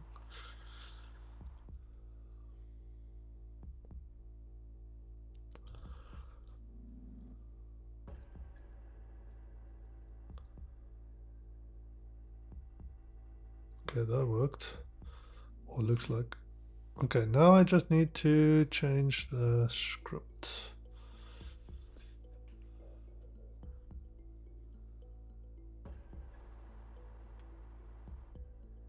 Yes, yeah, he's one of.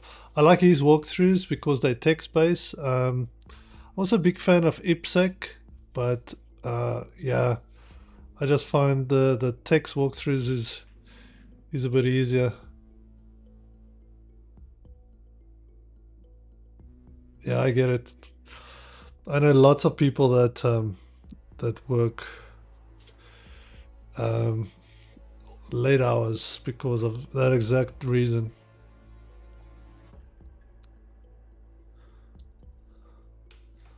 That guy that worked for us, he started. Well, you know, like the hours didn't matter in pen testing.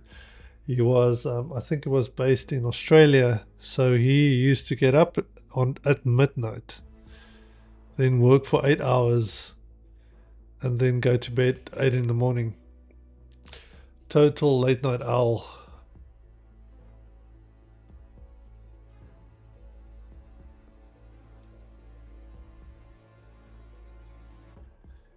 Yeah, he's cool.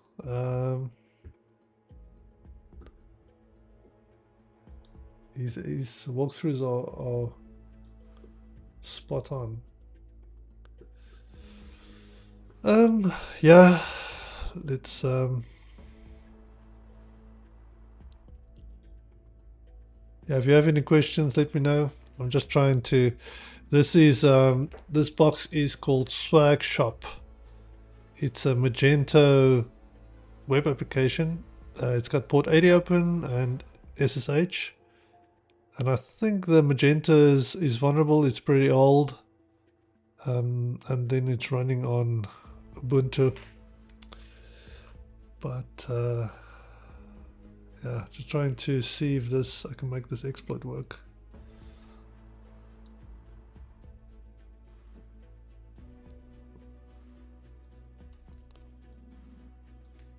Box. And I think we had to change this.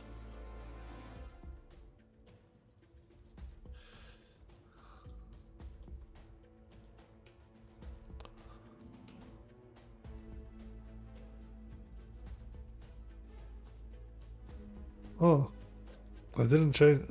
Probably had to change these two. Okay, let's see.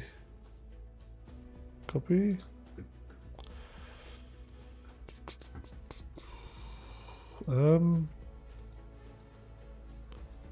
Paste. Paste.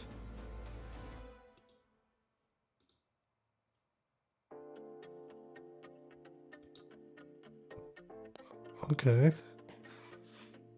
Interesting.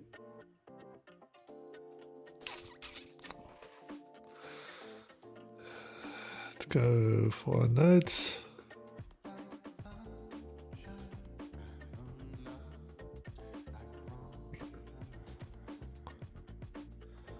Should probably throw this through burp just to see what it's doing. Might be a good idea.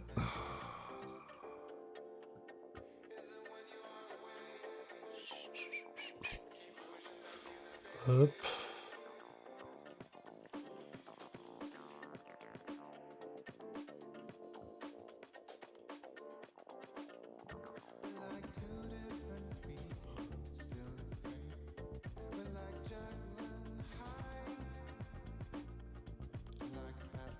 Accept on. What? Am I now? This one. Foxy proxy.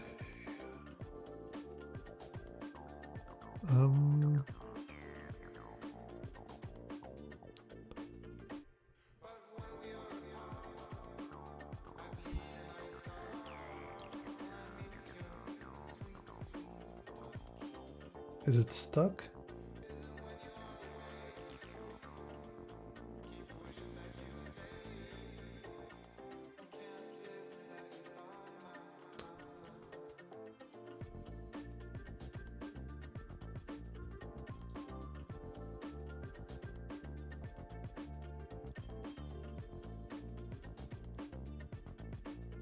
Is it still stuck?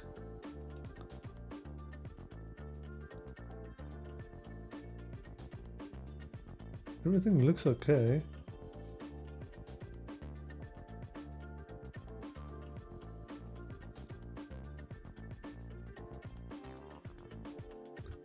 Oh, I don't know what's going on tonight, man. Technical difficulties. Everything looks fine.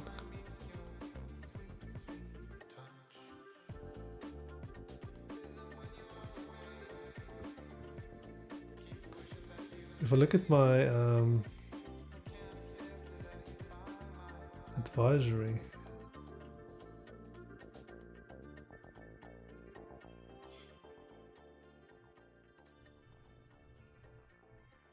X discovery by revision history legal notices. So it must be stuck somewhere. That's not what I'm seeing. Can you hear me okay?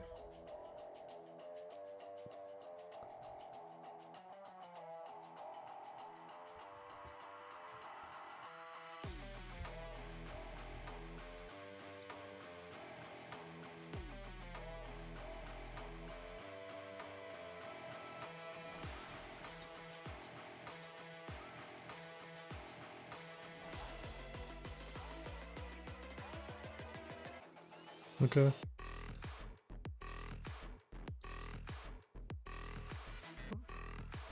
Wonder if it's my machine.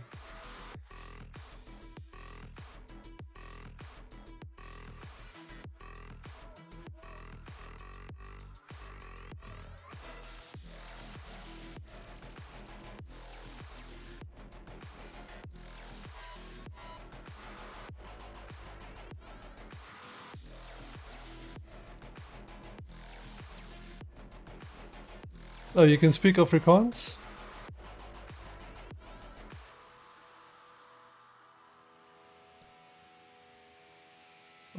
Dude, I don't know.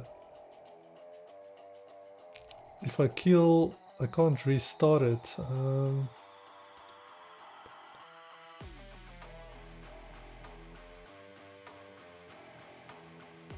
It looks okay. If I restart it, then it stops.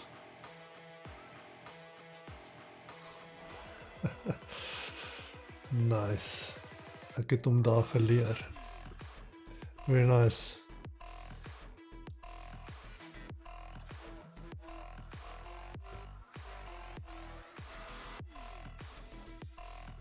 I wonder, I really want you to see this. Why is it not working? I'm not seeing... The only thing I can think of is to stop and start the stream, but then everything dies.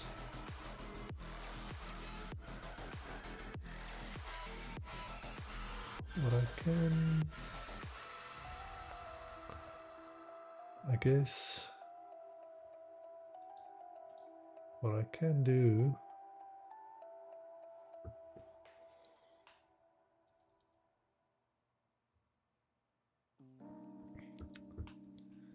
What if I can... Let me see what I can do here.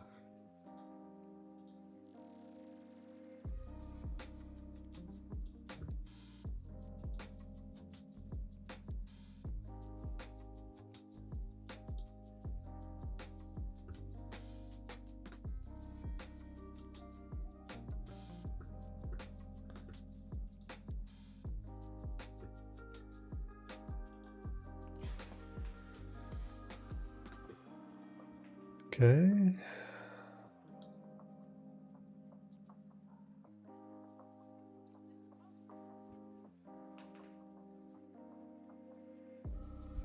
No. I want to fix it. How does it look now? Does it make did it make a difference? I closed some things just to give it a bit more memory. I think my machine might be running out of space. It does weird things when it... does that.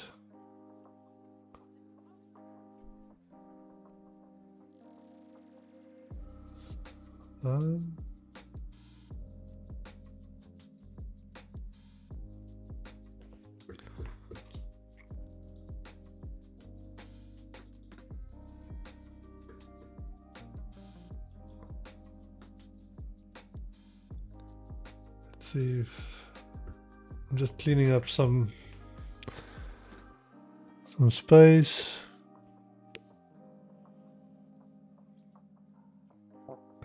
See if I stop and start the stream, then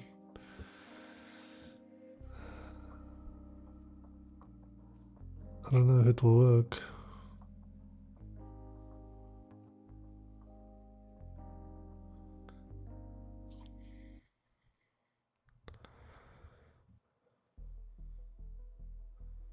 I can reboot. Does it? Let me change scenes. Yes, let me try that. Can you see? Did that change for you now?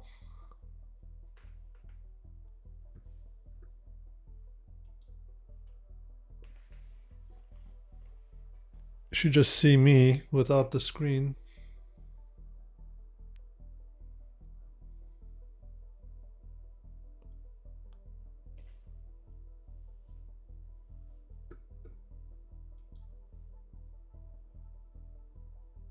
Okay. Let me just see. The stream health looks okay. Maybe my internet or something.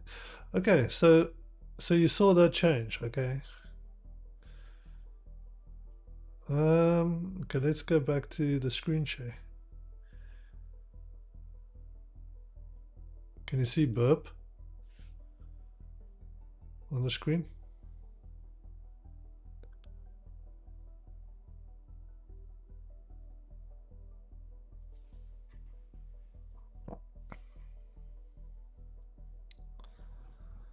This timer.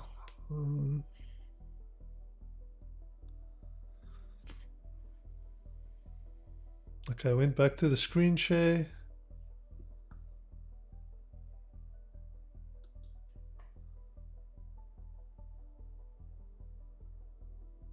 Okay.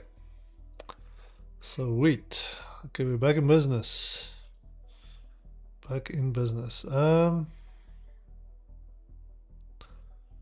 So what I was busy with, I think it was copy. It was going to this.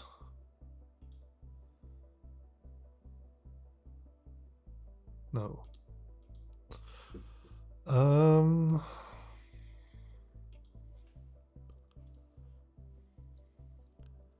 I saw in this exploit there was a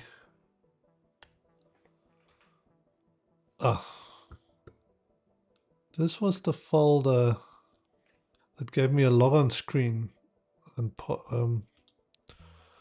copy selection.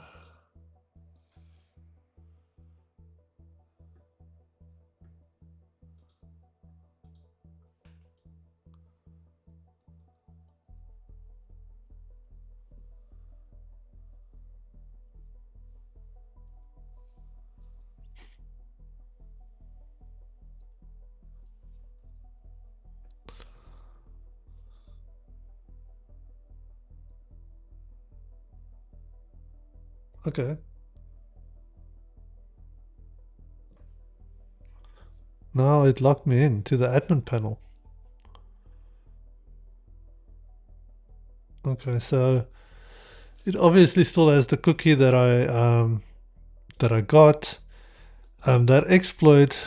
So what that exploit did, it created a admin credential on the app on Magento. I forgot to change the defaults in the creds, but yeah, for me, it locked on with that. Is the screen still working? Can you see?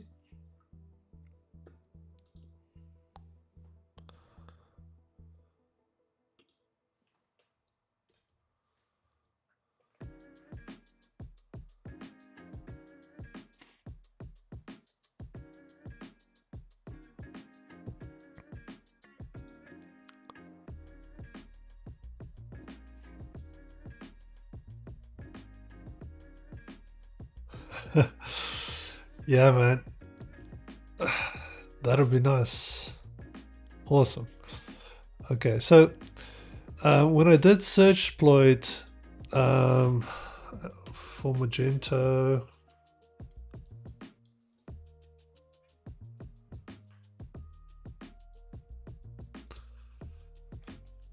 there was this code execution that looked really interesting, but it was, you had to be authenticated. But now we are authenticated. So I'm quite keen to try that.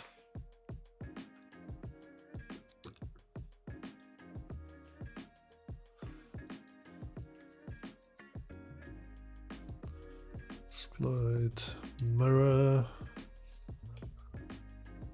If I can spell search exploit correctly. Okay, 3.7. So this now is I guess move 37812 Magento 2 via Magento 2. Okay, what is this thing? Okay, Python,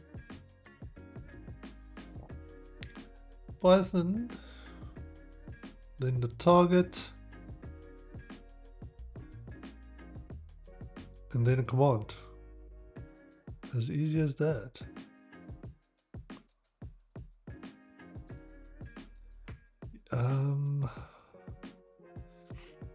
Username, password.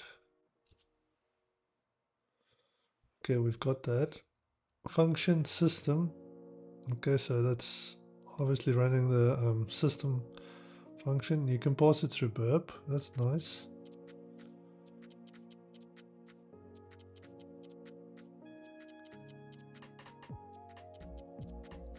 I just when you run search exploit -m, it creates a mirror, so it copies the file. So that was the local copy that I renamed, just because I don't want to look at the numbers. Well, I can't remember the 377. But yeah, so that was my copy that I renamed.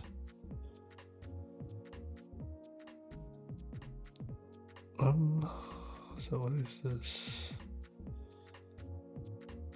Add system.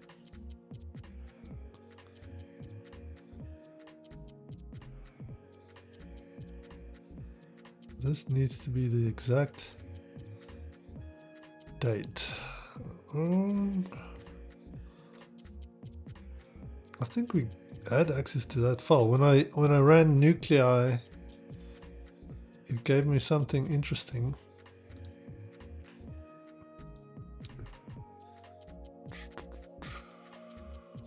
Nuclei app etc local XML. Is that it? X local XML, yes. So in there, when I went there, it actually gave me a MySQL, I thought MySQL, well, the MySQL password, the database password. So I'm assuming that's what they want here. So I've got that already.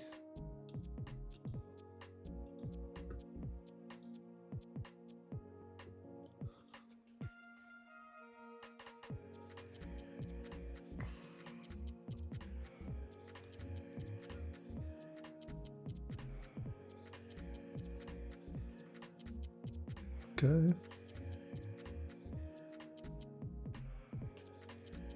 I'm assuming, I don't know. Is this the one I created? No.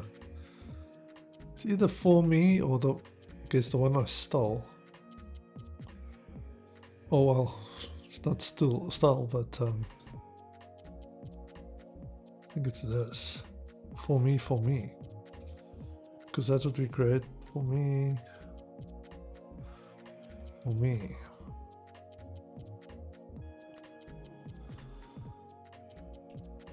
So note this.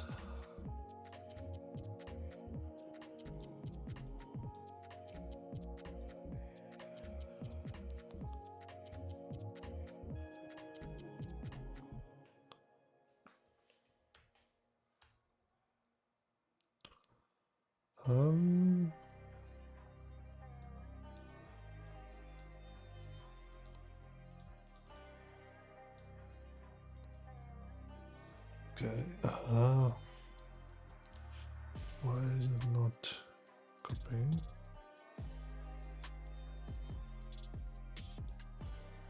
There we go.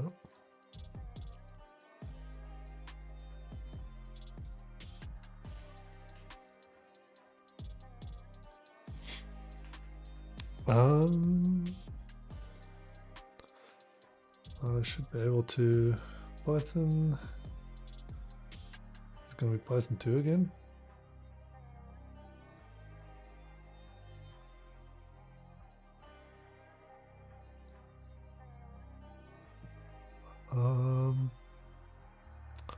No, it's going to be Python 3 this time. So it's HTTP /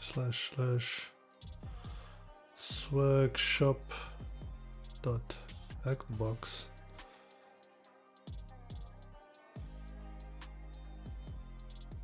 -8. Yeah, it's running Python 3. The other exploit only worked with Python 2. So that's why I tried Python 2 first. It's weird. It's very old, obviously.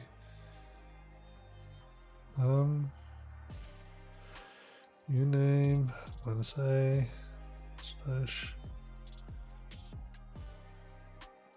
/ what to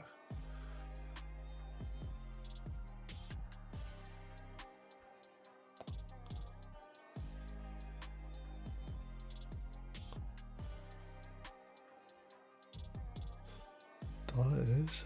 What's that for? Is like that? No, can't be right. So target argument.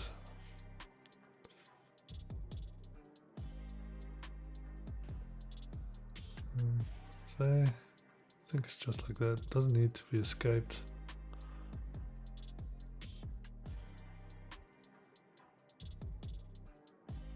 Uname?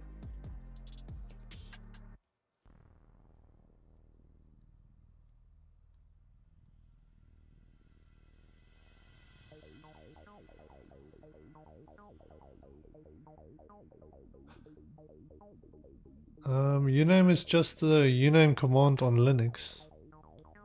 It's uname -a, like that. I think it's spelled right.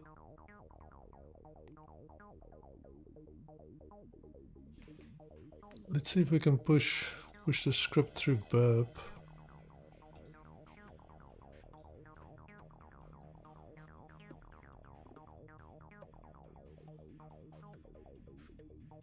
Okay.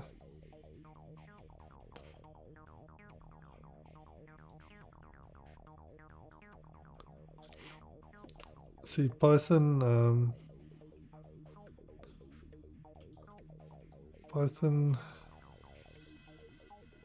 when I just run Python, it is 3, but anyway, yeah. It does the same thing with Python 3.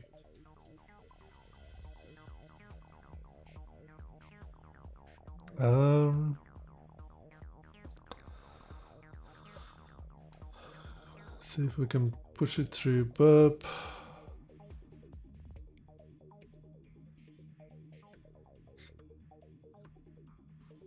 Target. Oh, you know what?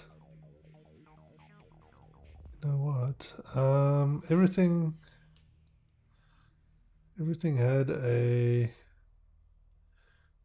index.php.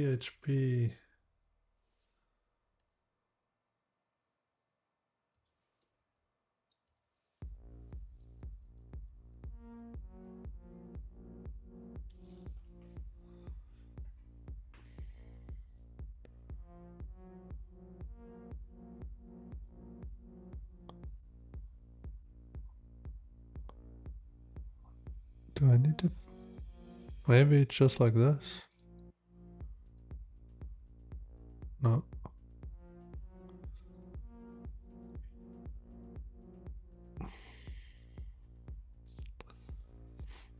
Target argument.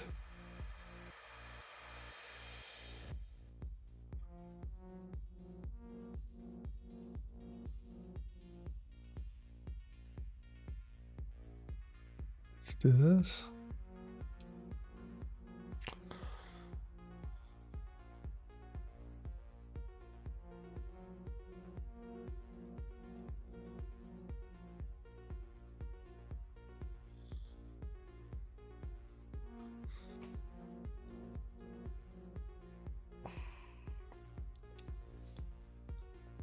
This one.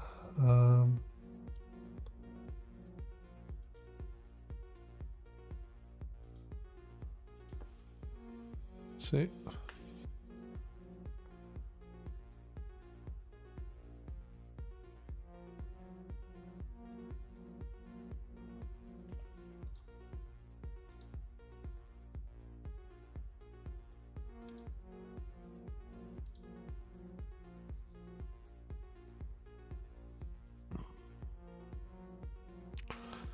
It's catching,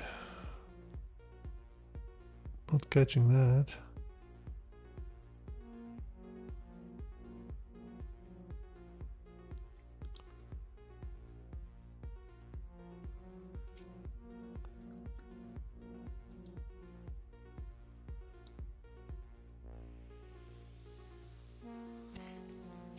It's not the script.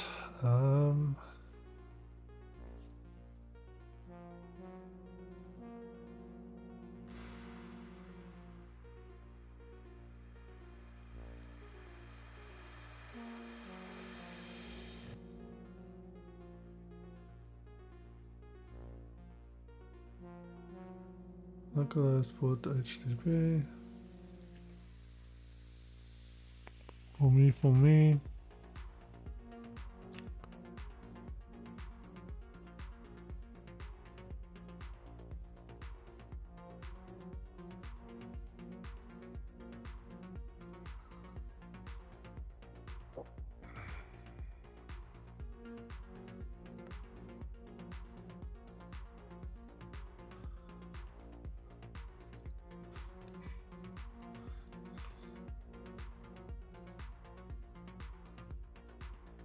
Line 20.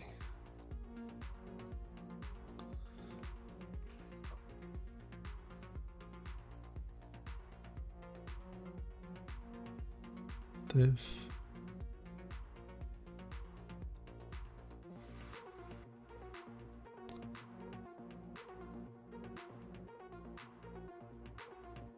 It needs the HTTP.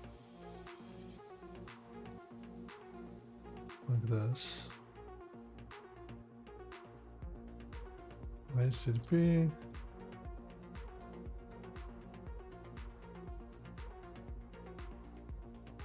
I don't know if it is too.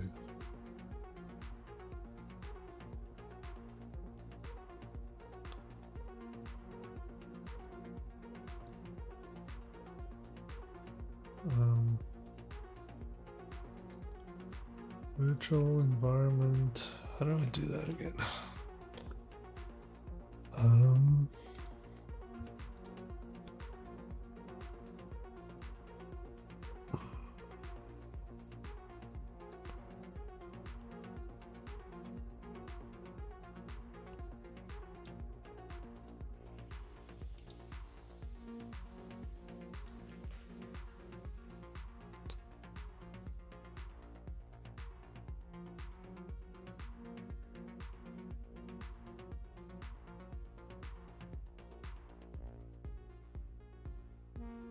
What?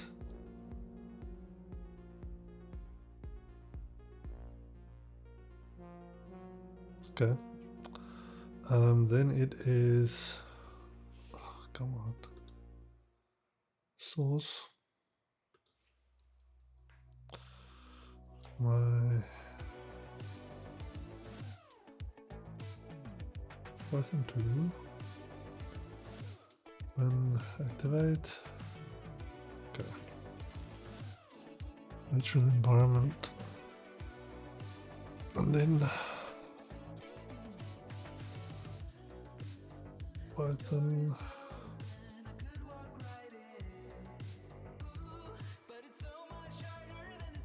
Oh, it's Python 2. Okay, quit.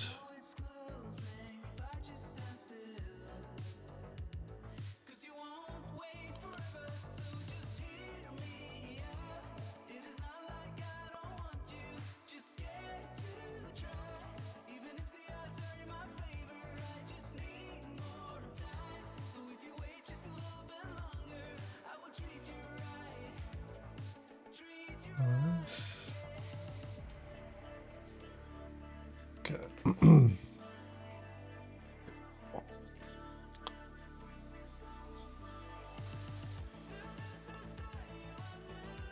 Okay. Is it pushing it through burp? I think it was. Yes. Okay. Forward.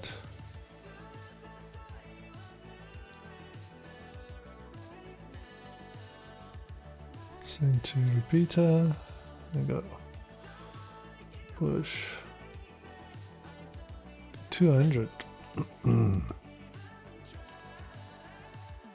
Yeah, so it was Python 2. Strange. It needed the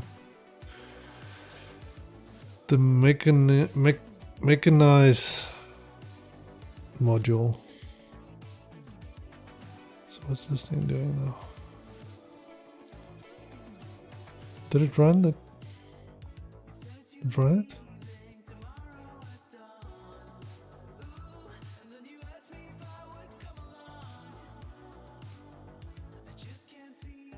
I don't see the output.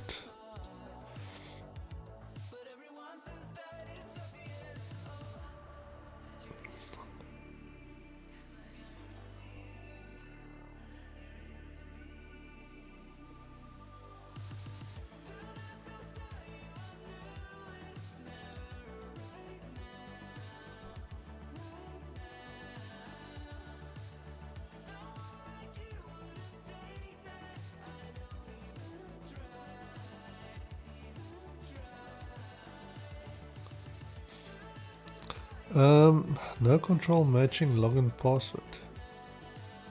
Wonder if it's that other username and password that I found.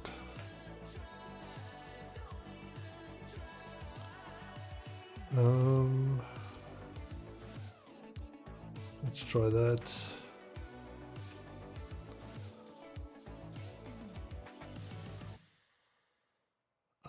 Where's it?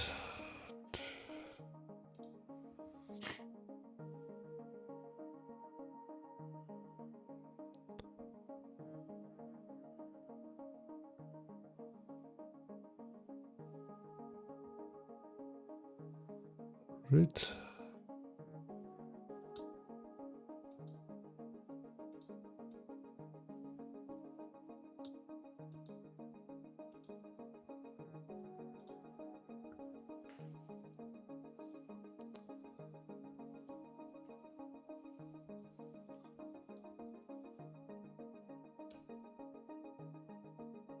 No, it wasn't that. No control. So that was not that.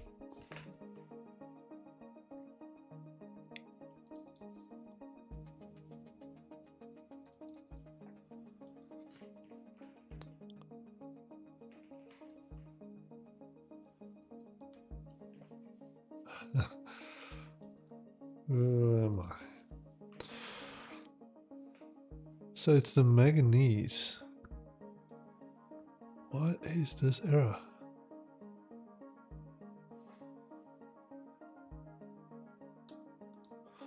I don't know.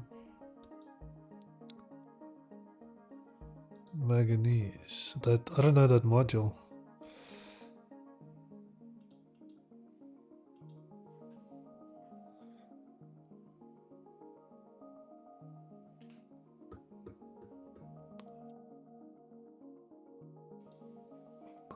Okay, that's not what I wanted to do.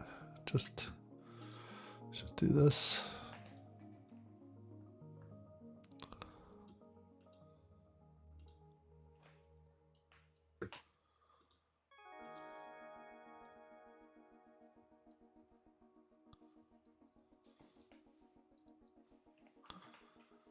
We're doing forms.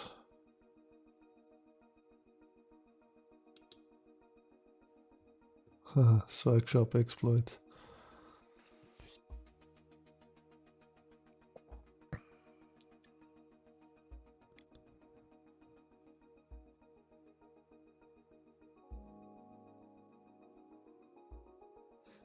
Data form.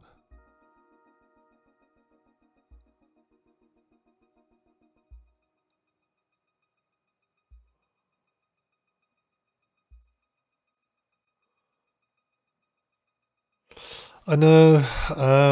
I try not to use. I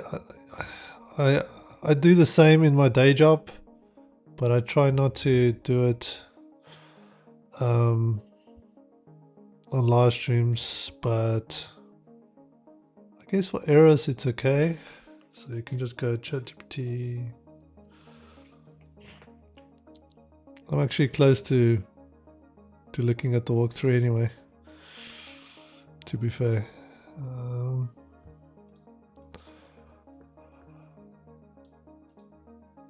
Copy selection.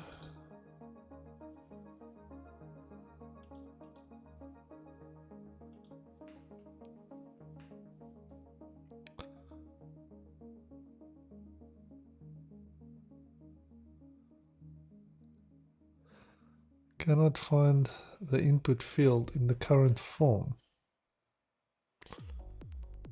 Oh, okay.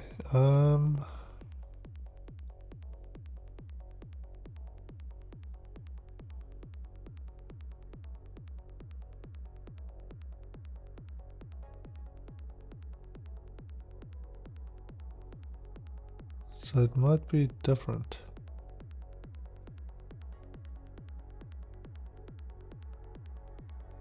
So it's not, is it in the wrong one?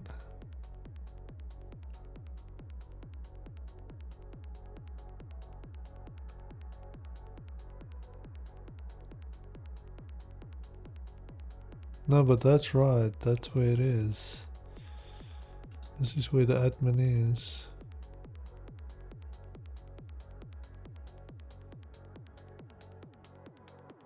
Index.admin. Oh, maybe I should specify it here. Index.php/admin.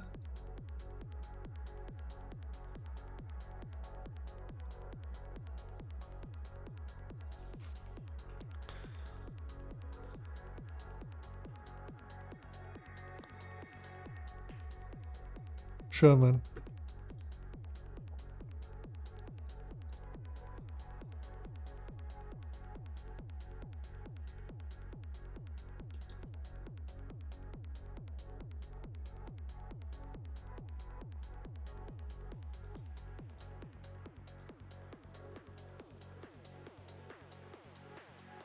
This is the admin page.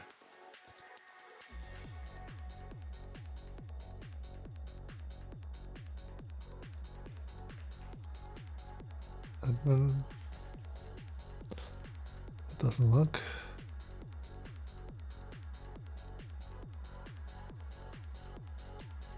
This whole thing. Copy.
Turn Foxy Proxy off.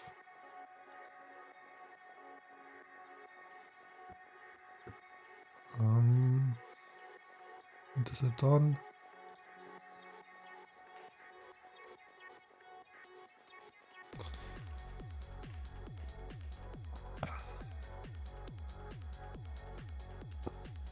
Forward. Peter. Send.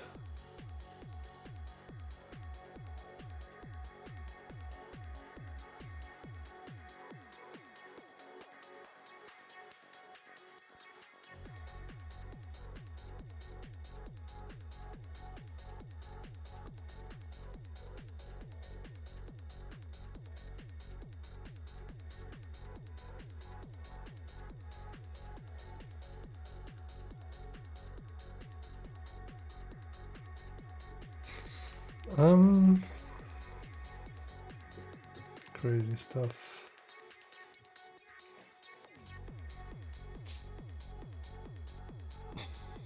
I'm missing something in this exploit.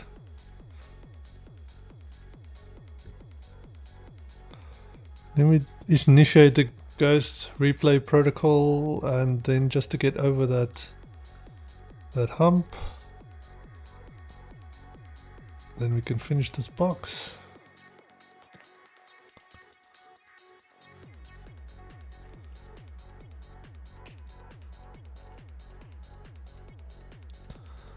Okay, so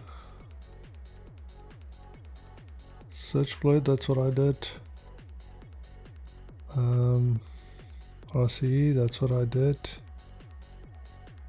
Got the date. This is where I'm stuck. Script tool browser. So this is what.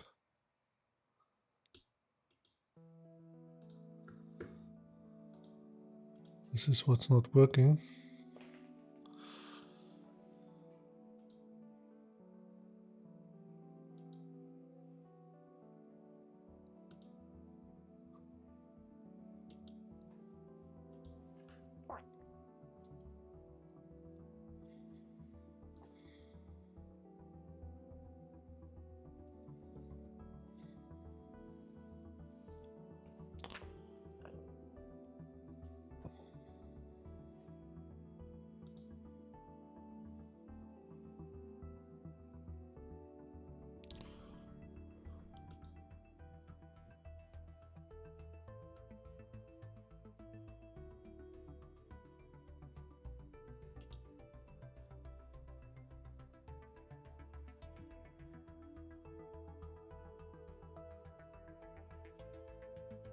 Why is that not working? What else did he change?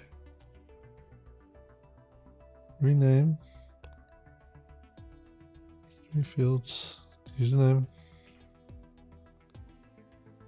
That's what I did.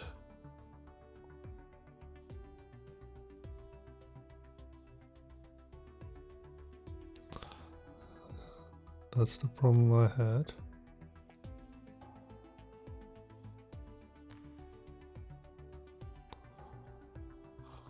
Okay.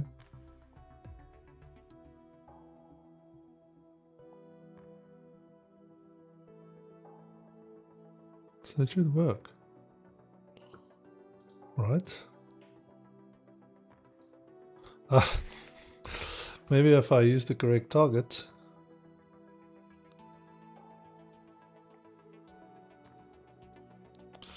Select the box.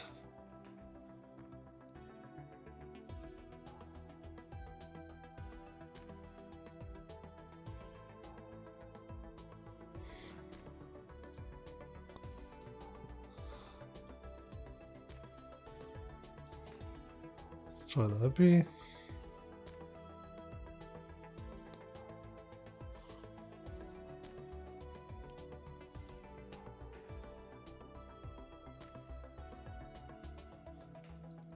Yeah. See, that's all I changed was this. Let's take out the proxy.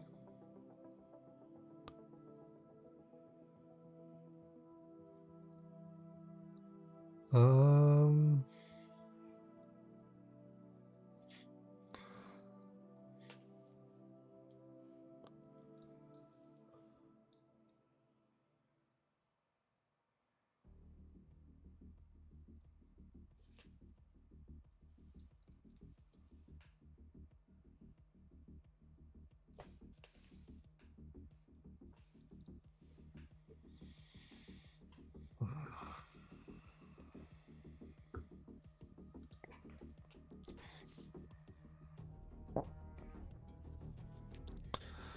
there's another place.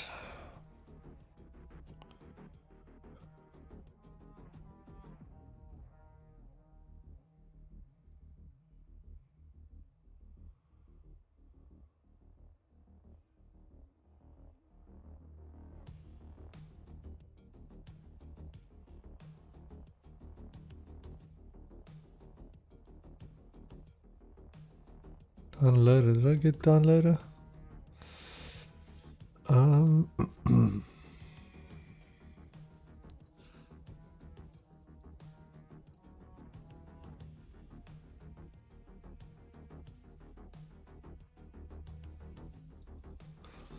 Oh yeah, I'm looking at the walkthrough. There's something.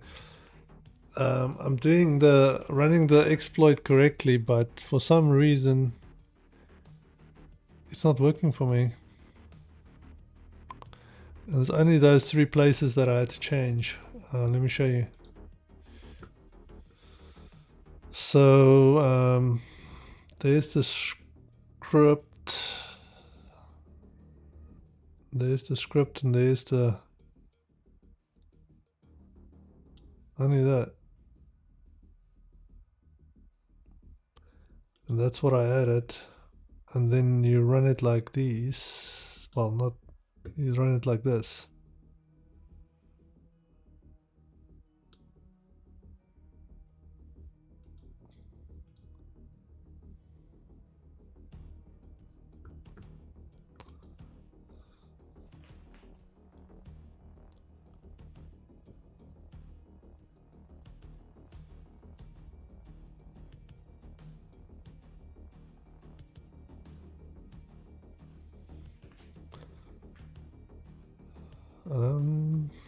Two.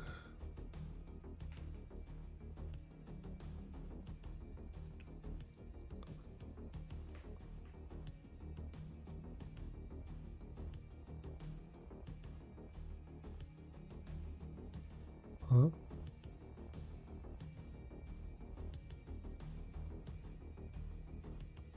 Oh, yeah, sorry, the file wrong. I called it to this. I wonder if Python 3 will work.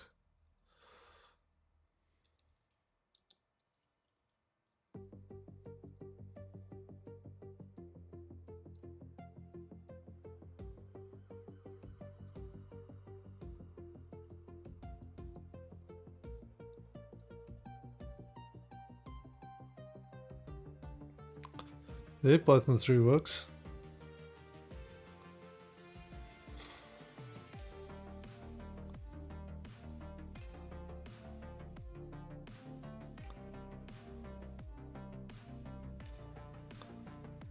Why didn't it work there?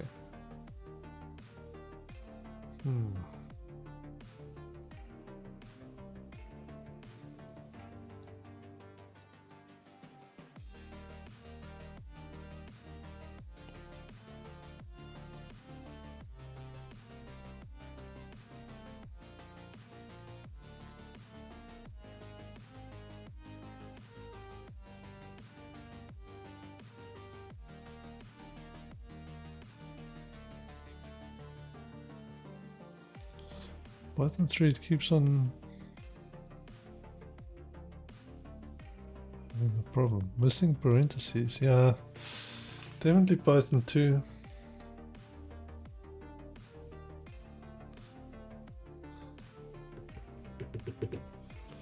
What's the other one? The other method. So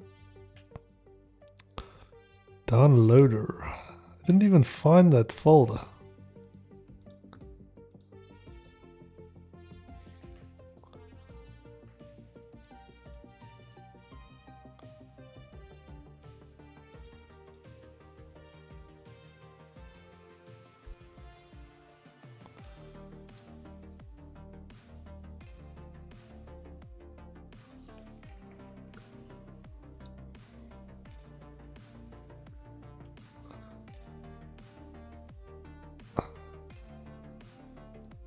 Oh, it's no longer there. It used to be there. Because that's not how they want you to exploit this box.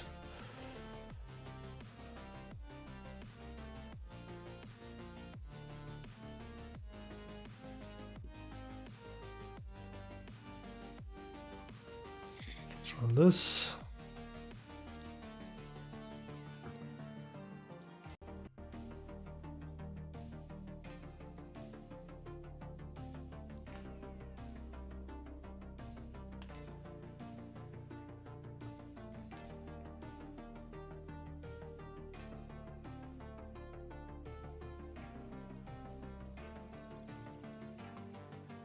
Oh, wow.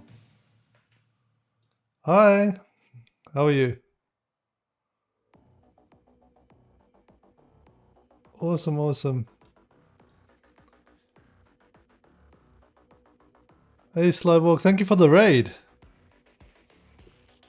Welcome, guys. Yes, hack the planet. Welcome. Oh, I had such a terrible stream so far. Technical difficulties and everything, but yeah, this makes me feel a lot better now.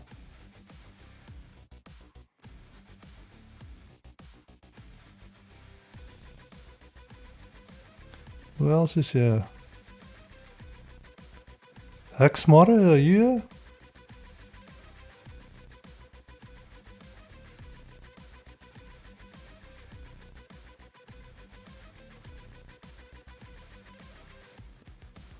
Thank you for the follow. XR34V43NX and also FNKVAL. Appreciate it. Oh, HaxrByte, thank you for the follow. I'm a big fan, by the way. What am I up to? I'm running into a wall. That's what I am up to. So I'm busy with SWAGSHOP from Hack the Box, Easy Box. Oh, another follow. Awesome. Thank you, guys. SWAGSHOP, Easy Box. It's a Linux machine with 2 ports open, SSH and HTTP. But running into a wall is my speciality. Yes, you always say that. Wow, I can't believe HaxrByte is on my stream. I'm gonna blush. And also a big fan of Slyborg, obviously. But you know that.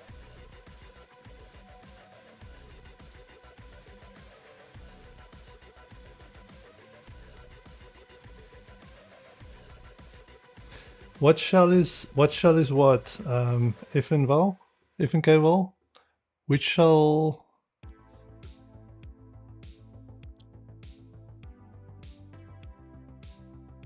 Oh, you mean this? This is just Tmux on Kali. It's a Kali VM.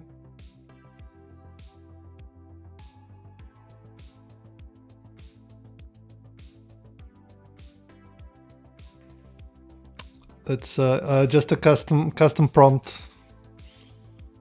Just made it my own, as I say.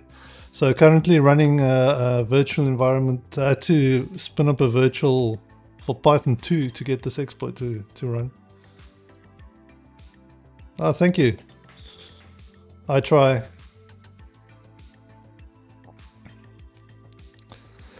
Awesome, awesome. Welcome, guys.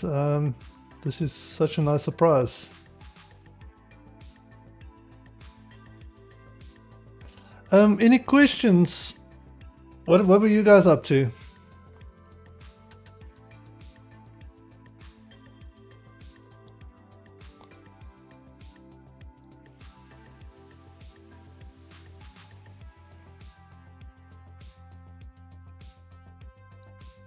Did you do some triacme? Admin of Cyber. Nice. Yeah, the Advent of Cyber is, I've been going through it with my son. It's awesome.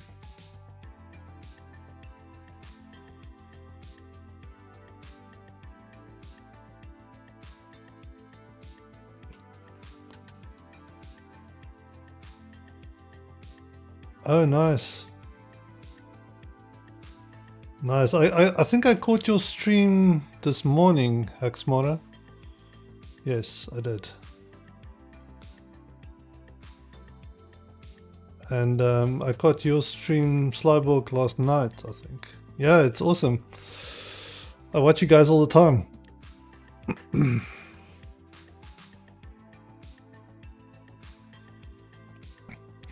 Anyways, I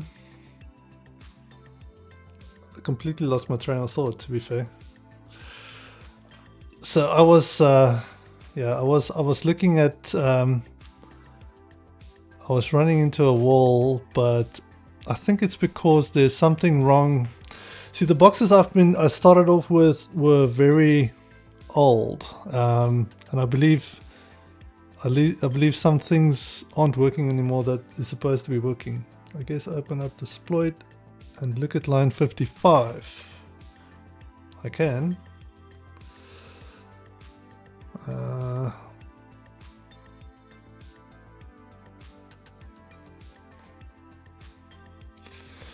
Yeah, it's looking, so it uses what's this thing called? Meganese. It's like a it puts info into the login and the username and the password. So it's not seeing this on the page. Now it's going to the right page. So this is SWAGSHOP from MacTheBox Labs. It's an easy Linux box. It's supposed to be easy, but yeah, for everyone that that's new to my stream, welcome. And I just want to introduce myself. So I'm HaxrByte. I've got, believe it or not, 20 years of penetration testing experience and red teaming. But for some reason, I suck at CTFs. And I guess streamings suck even more when I stream them. So the plan is to learn with me and to, I guess, hit walls with me. And so I'm forcing myself to learn CTFs. I've got all this. I think I've got all the tools that I need. I just need to. I'm saying I'm retraining my brain for CTFs. I've been pen testing so long that I guess it's just some embrace the chaos a little bit. But oh, thank you for the follow, Jason. Thank you for the follow. And if I missed anyone, thank you for the follows. Really appreciate it.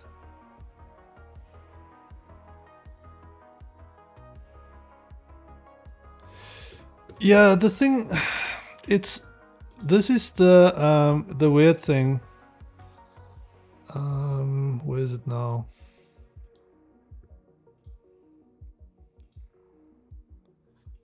This is the actual page. This is where it's trying to put in the username and the password.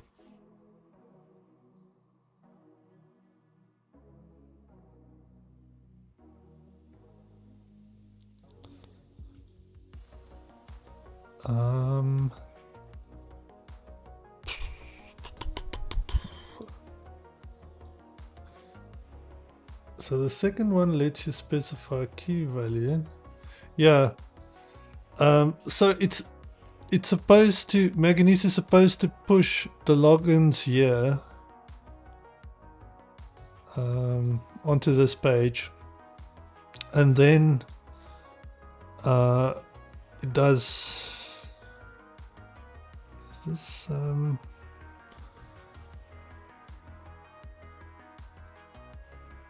some weird thing where it's supposed to just log in? Maybe you can fix line 55. Okay, so how do I? Okay, so line 55. So what should I put in there?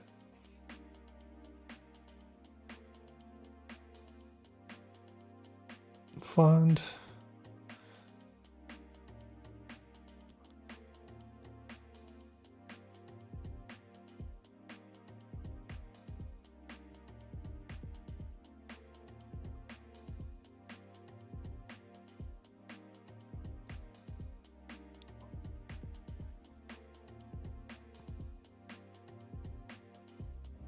Okay, I'm gonna try that.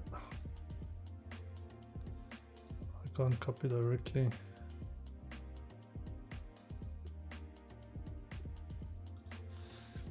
Yeah, I feel like this is a it's supposed to work because I was peeking at the walkthrough and that's the exact command that I'm running. That's why I was baffled. That's what I was contemplating as soon as you guys joined with the raid. But I can try changing that line.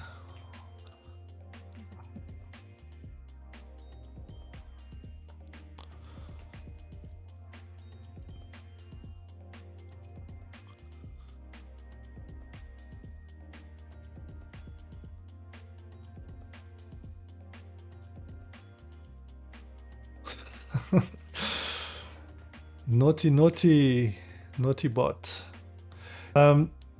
So I see my bots stuck on my Discord too, and that's a brand new Discord for I mean, you guys can join, but it's brand new, so it's really empty. It's really empty. Almost embarrassed for you to join it.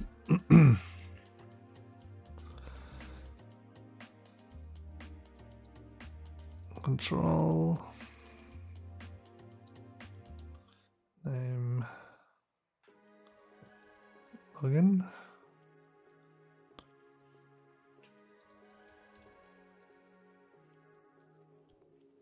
Like a light lighting up in the dark. You make it right. Finish sick, does that look right? Every time you make me nervous and I lose my words. It's been a while since I forgot the most simple words. Are you being too kind, Xmora? I'm being too kind. Finish, yeah, that looks right. Just have to assign it to a variable. So should I be able to run it like this? Oh. Okay.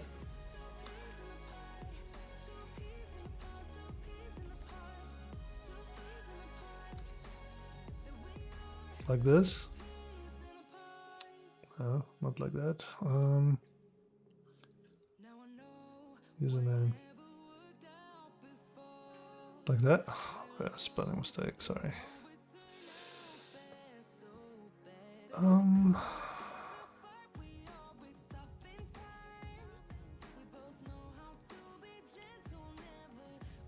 Slowbulk, are you still around?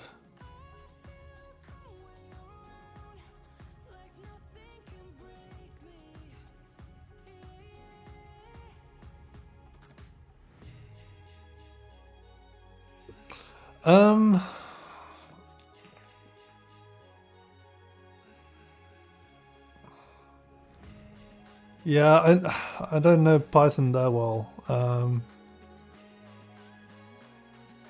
I probably know Python more than I give myself credit for, but I'm a bit rusty.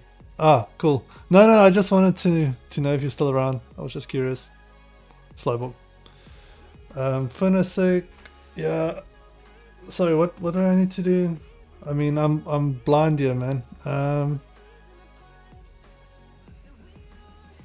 Maybe before we go down this rabbit hole, before we can I just want to show you guys. So okay, so how I forced myself to learn quickly and to you know, just get better at CTFs is I call it the fancy name Ghost Relay Protocol, just because my whole theme with this channel is obviously HaxrByte, but I've got this Ghost shell and everything. But I call it the Ghost Shell Replay Protocol. Now what that means is I've got this little timer. Now that thing went off already. So it's a 45-minute timer, and then after 45 minutes you peek at the walkthrough, but then just enough to get over to the next step. And I'm just going to take this off because that ran out already. Just to get to the next step, and then carry on and close the walkthrough, not and try and go from it off memory. But I was looking at the walkthrough, and that code or that RSE, you had the exact error I'm getting, but that was when he was not hitting the page, the correct URL. Once he hit the correct URL, it actually gave him the output. Is that not the exact same error? Sure.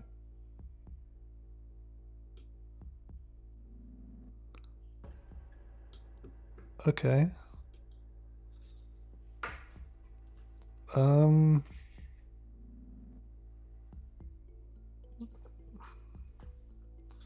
Sorry.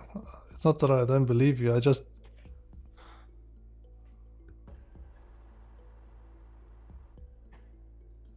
ubiquity error. Oh, control not found. Okay. You are 100% correct, my friend.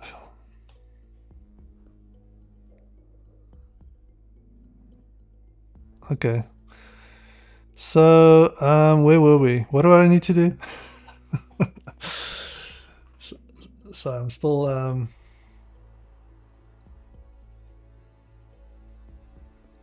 variable.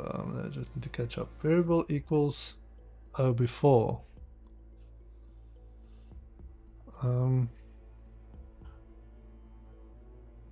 So before there.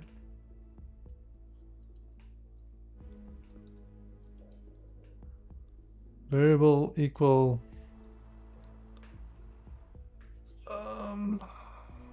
Is it variable dot value?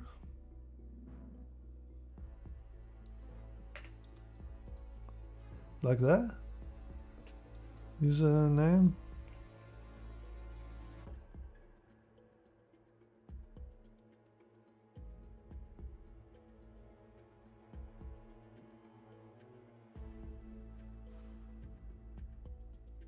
Yes. Like that?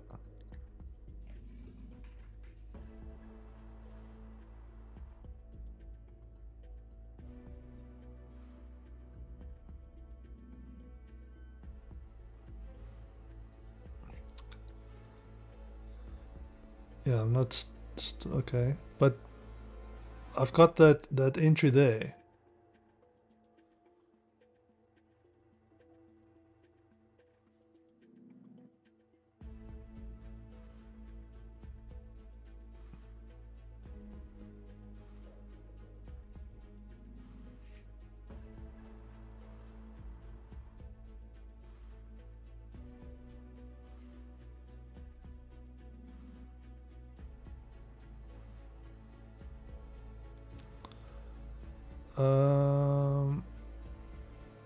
Okay.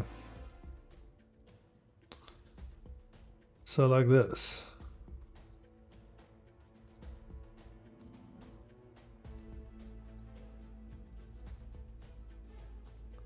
Arrow entry control.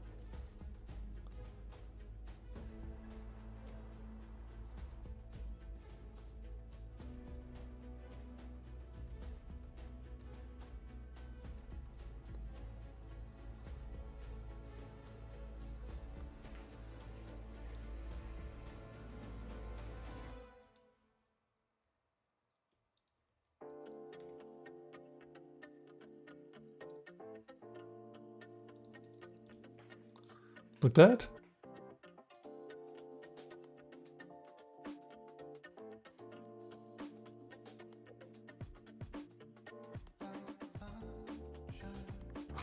Okay. What's undo again? Oh. Okay, let me type that in. It's up here somewhere. Don't worry, I'll find it.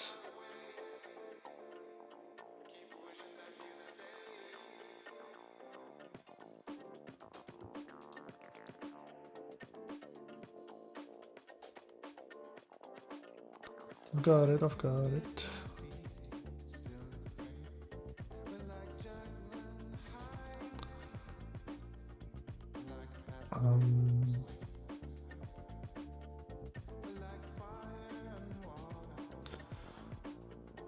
Login. Username.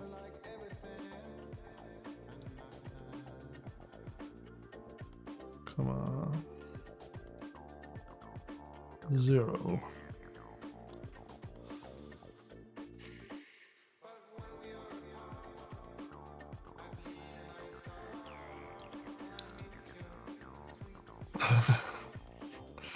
Like that.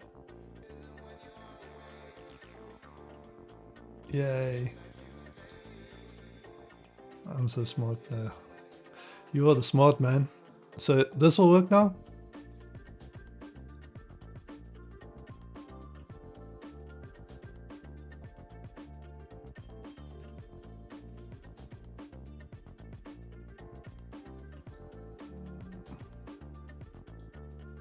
Hey, what do you know?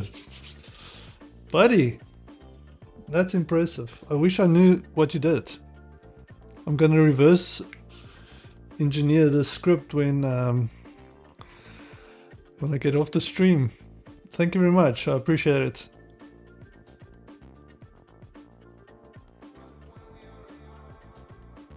Cool.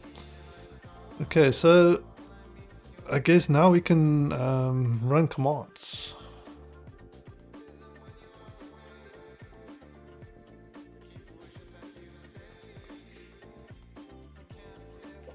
Okay.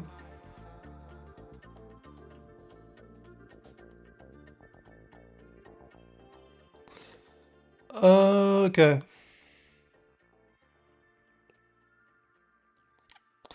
Got you. Okay. I think I understand. Thank you, man. Appreciate it. I guess I can carry on now.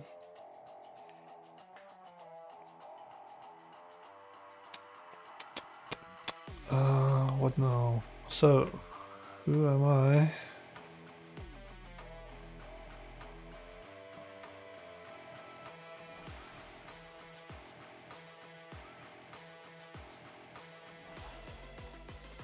I guess we can get a limited shell.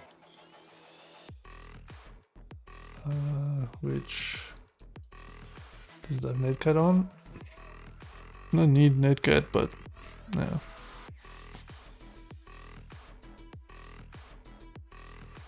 Okay, it's got netcat. Okay, either do netcat or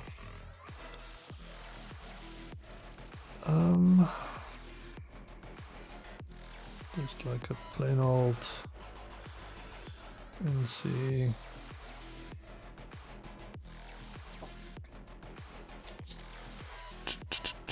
I guess we could do this.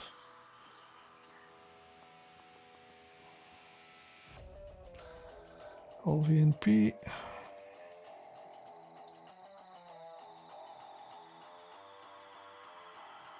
Mm.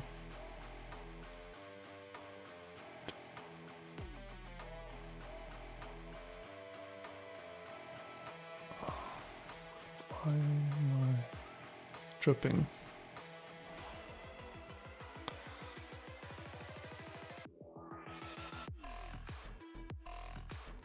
Yes, 80. Okay. Does oh yeah, that's obviously Burp uses that one. 81.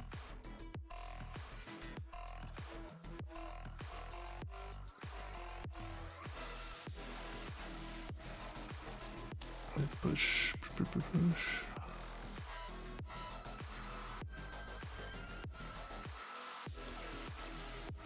This will work.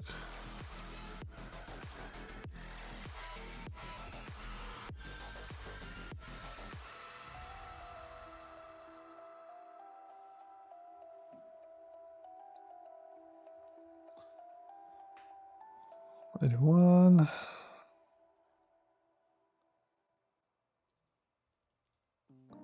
Oh, too much. I was looking somewhere else.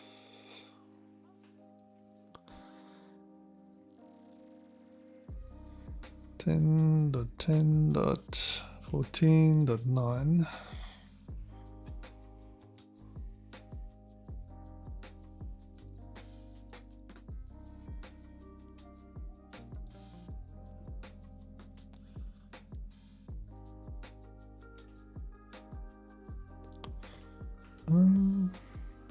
It's probably not gonna like that. Too many slashes. Let's do then NC. Well, NC 10.10.14.9 81.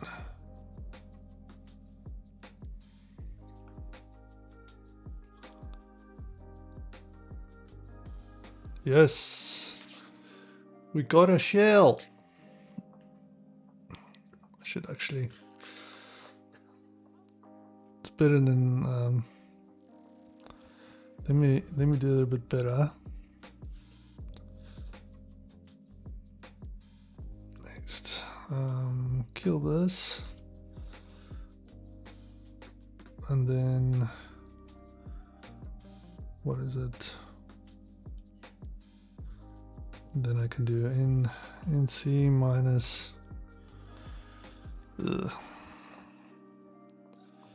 my brain LVNP.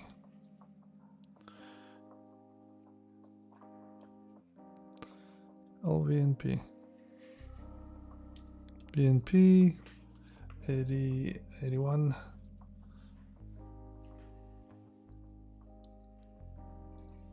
Okay, now we can see it in at the same time. Cool. Okay, we've got shell.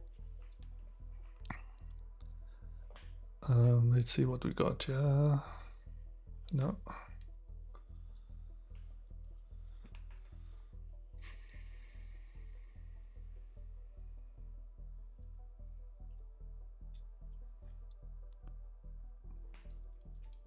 Just running a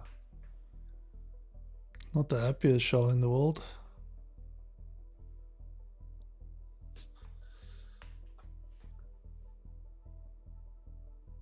Well, RL wrap loop.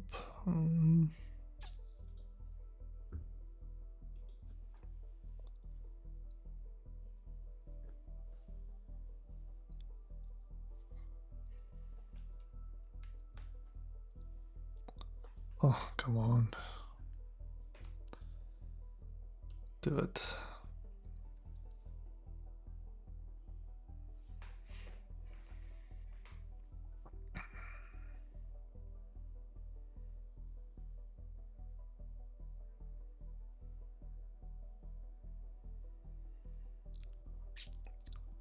If you guys have any questions, I mean, you can ask me anything. I like to be as interactive as possible. I know that my brain, I'm a man, so I struggle to do two things at the same time, but I'll try.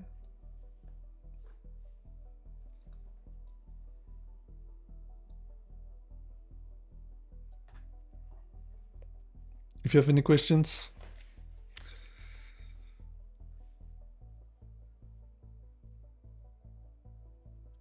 Okay, got shell again.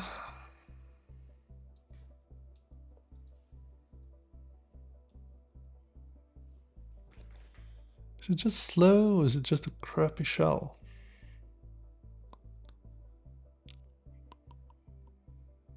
Probably a crappy shell.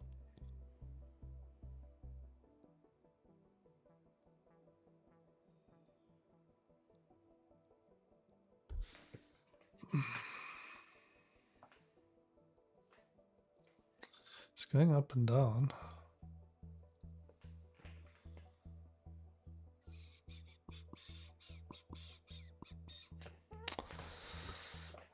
None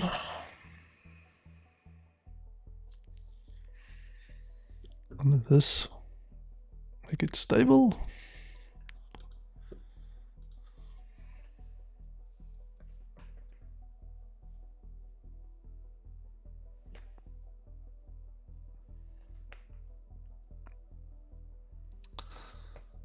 What's it again?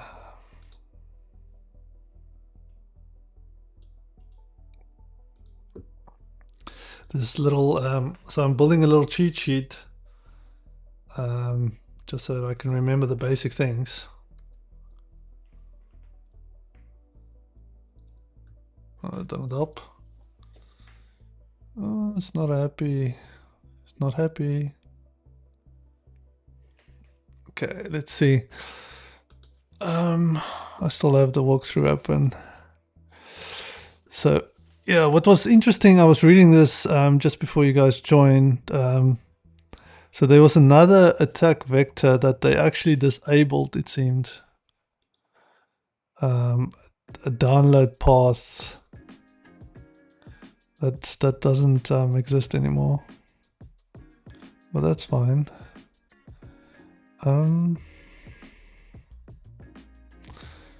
Oh, okay.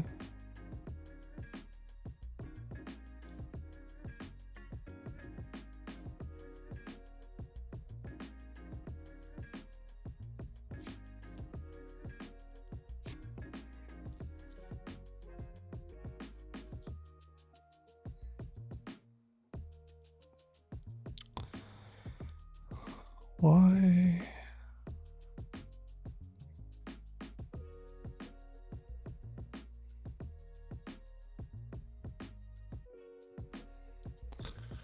Why would they jump there?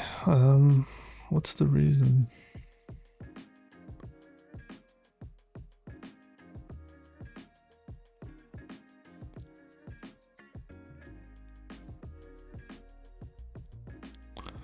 Okay, so we did that.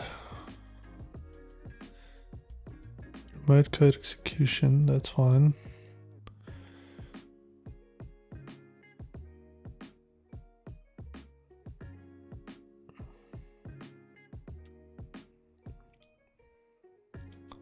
Okay. From scratch. That's nice. Shell. Okay, this is where we are now. What? Okay.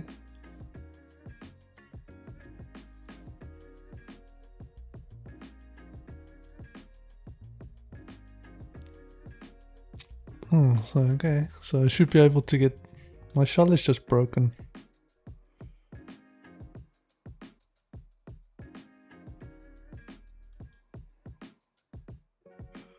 What voodoo is this?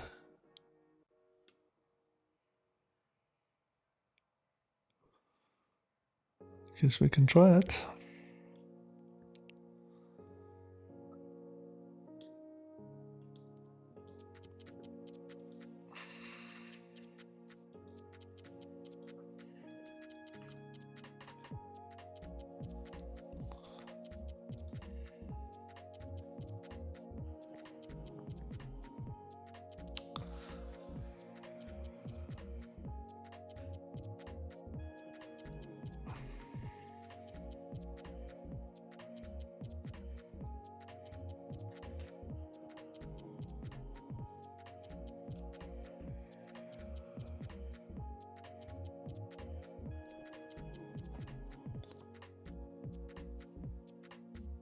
can see. Okay, 9, and then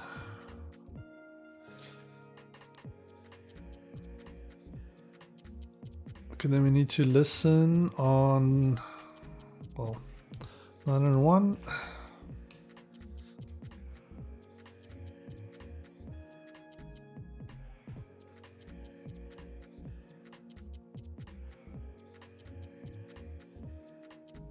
Okay, that didn't work.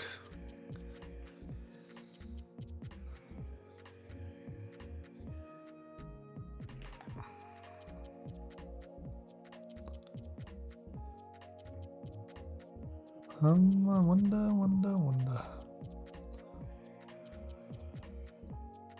Why? I mean, I feel like this is what we did.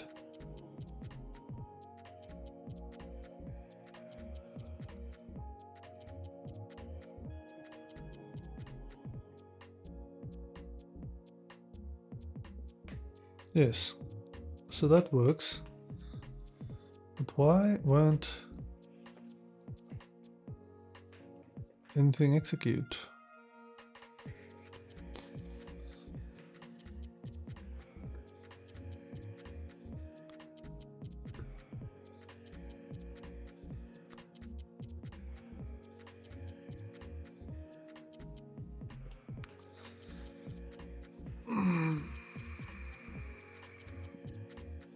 Any ideas?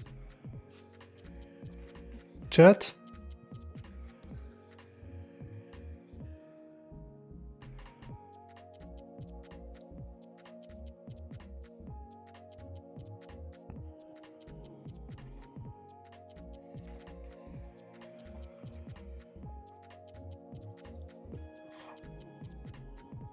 I guess I can look at another walkthrough. I feel like, okay, just hitting a bit of a wall here.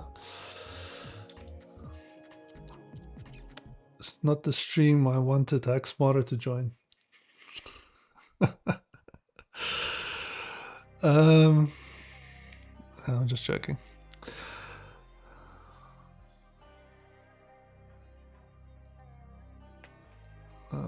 But my brain is all over the place now. SWAGSHOP.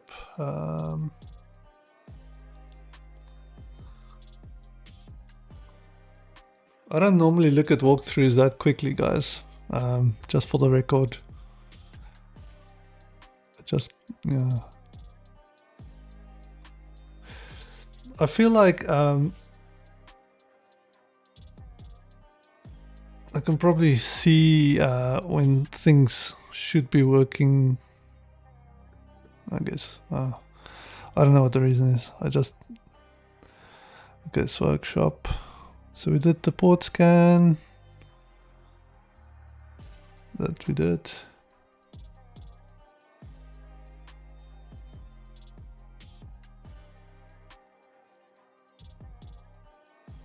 I forgot to add something. You think so?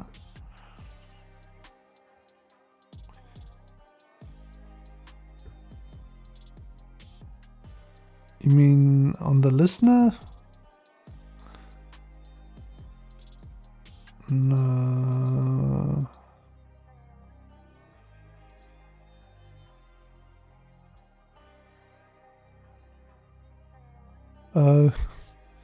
Did I? Okay, that makes sense. It's not exporting the shell. That's so it's actually not getting the shell. Okay, that makes sense. Thanks for the Boney Bam. Appreciate that.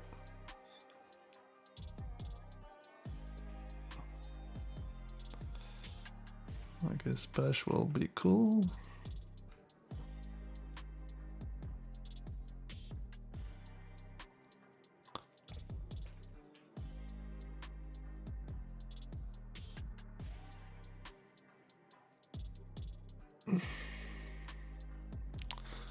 Or not.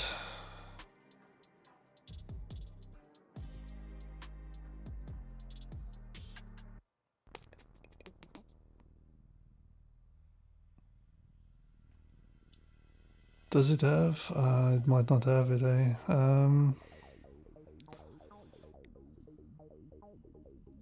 Will it tell me? Might be a different.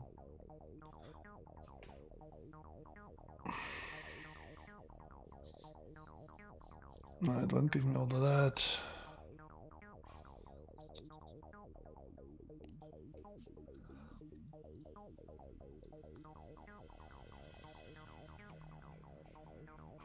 This will probably be too much.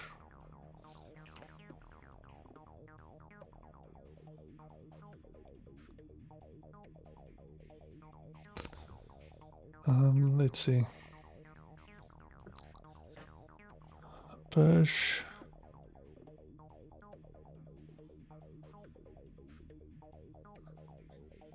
That can probably work.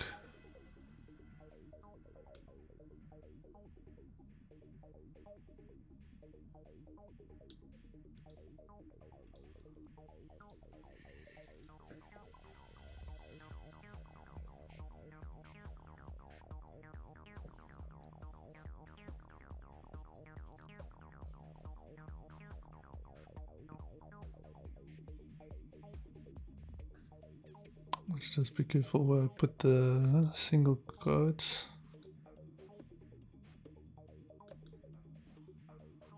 Maybe the single quotes, yeah? Single quotes will work.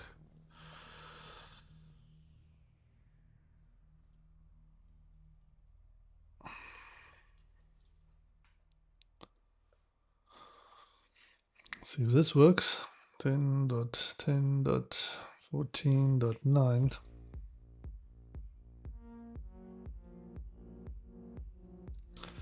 Or the other way around.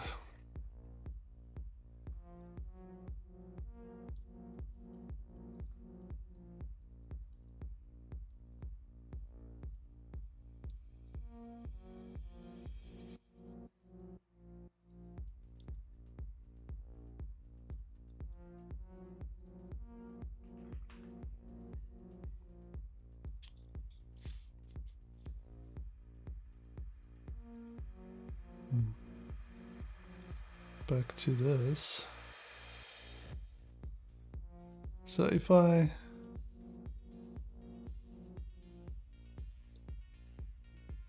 this works.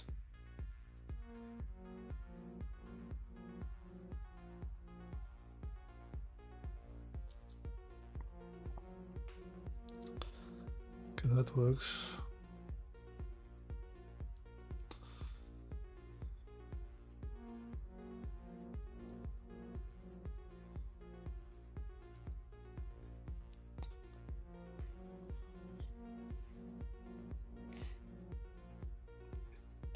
Is SH there?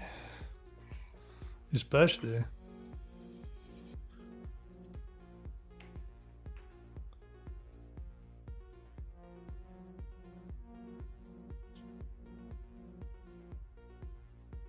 It is there.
Okay, so they are uploading something else. PHP. But that's a different way.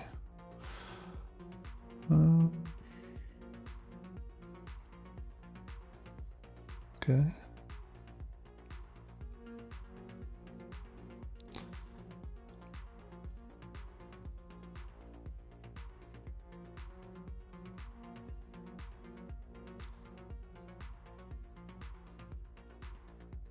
Got a blank image.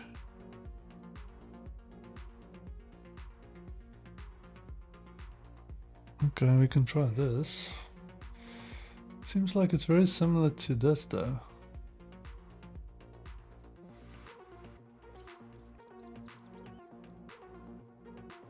See, but why? Okay. Why is this not working anymore?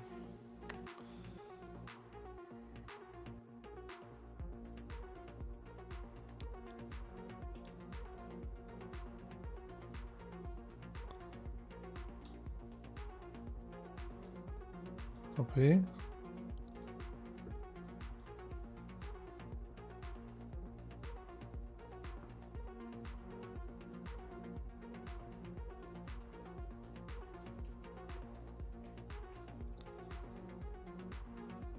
Ten, 14, 9.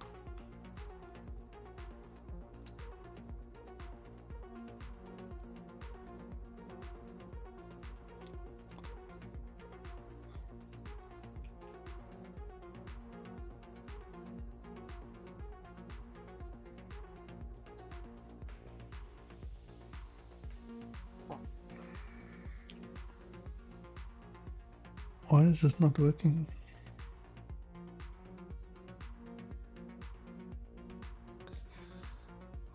I think that.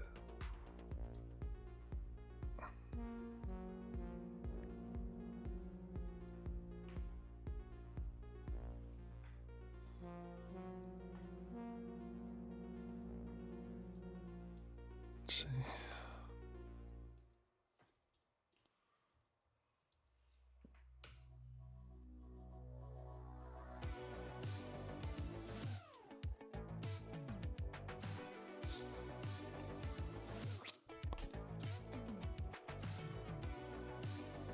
Okay, let's try that the other way.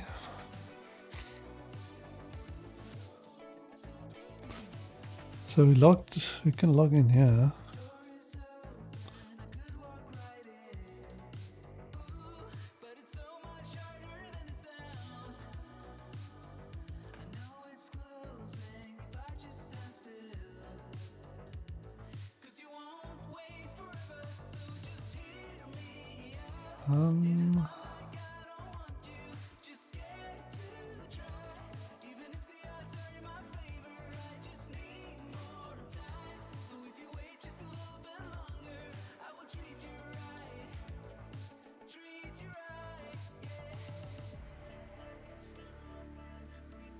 Template, system configuration,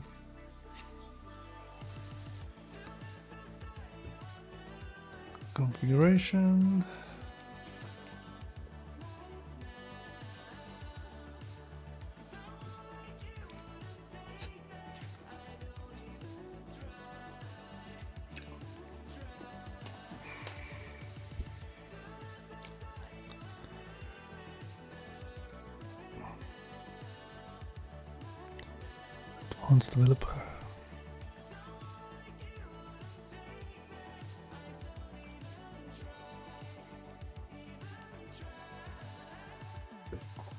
Developer, come on.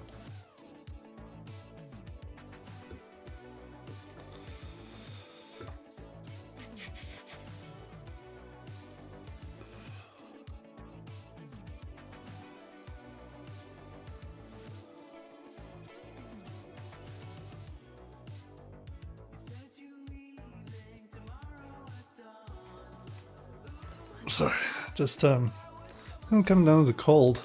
Got this runny nose that's a bit annoying. Wait, wait, wait. System developer template settings.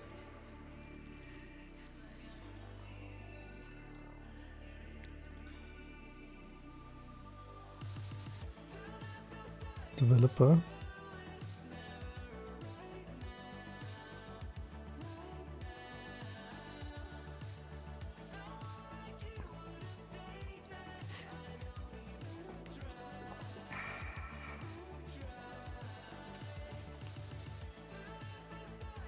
Template settings. It's not.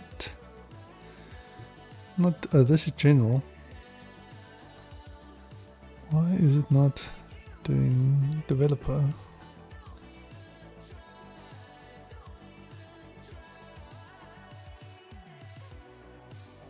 Let's refresh that. Advanced.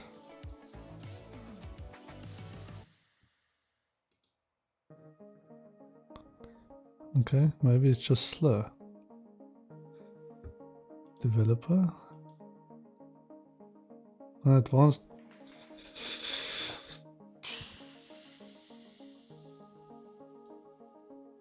Something's not working, sir. So it's like that functionality, I think, didn't 0xdf say maybe that's part of the thing that got removed? No, doesn't look like it.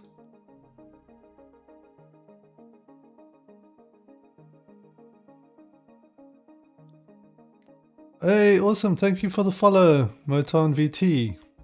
Appreciate that, man. Oh, yeah. Appreciate it. Appreciate it.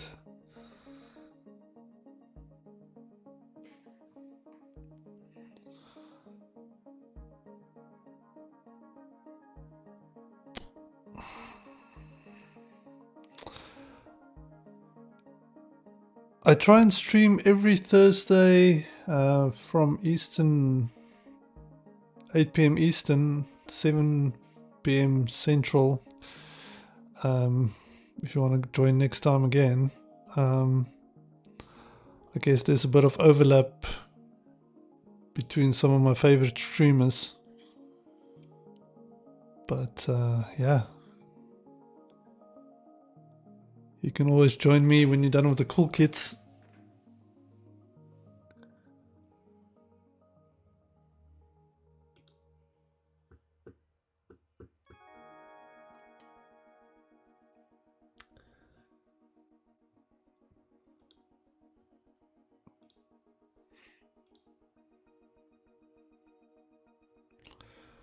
Yeah, that functionality is not enabled. And I think I am logged in. Should be logged in as admin. But I feel that's not the way to go. Because I'm in the admin panel. Yes, in the admin panel, definitely.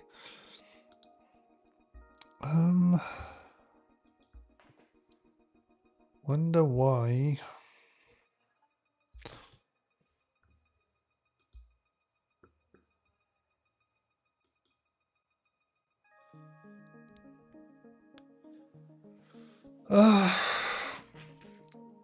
Sorry guys, I think I need to do a bit of research about this one. I'll go and check it out and then get back to you. So for people that's interested, let me just go through. So I've got a list of boxes that I'm trying to learn or become better at CTFs.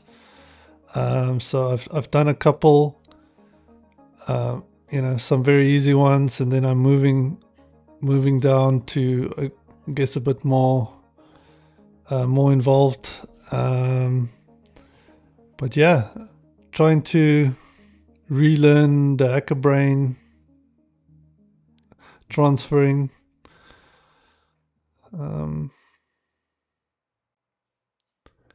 Shell script using exploit and then execute that. Yeah, I think I'm just my brain's a bit mush. I think I need to just get back to this. I feel like I'm not really thinking, but I appreciate your help. Really appreciate that. Thank you very, very much for everybody that's joined. I'm probably gonna end the stream soon. But yeah, if you do want to join me again, please follow, and thank you for everybody that followed followed me. Thank you so much for Slyborg that rated me. I really, really, really appreciate it. And also Axmod, so thank you. I'm just gonna I'll see you guys next week again, and I'll probably join your streams when you have it next. But yeah, I feel like I'm just not really learning at the moment, because that's the thing. I wanna learn, and my brain's just a bit mush at the moment. I guess I'm not so stream fit yet, but I'll get there. I'll get there. Let me see if there's anybody that we can raid. One sec, let me just see what we can do. Again, thank you very much for everybody that joined. I'll just look for somewhere cool.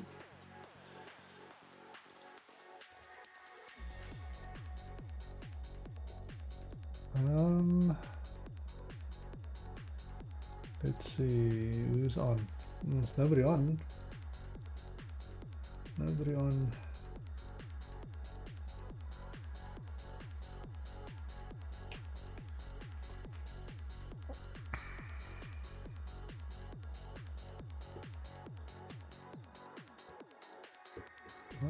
We need to find someone. Let's see. Must be people on that. Okay. It looks interesting.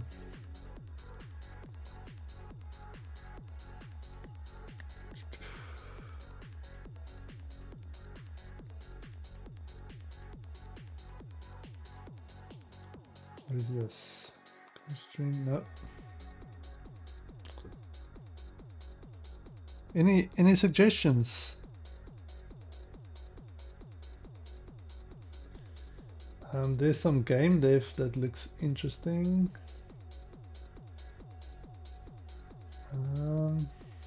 C++.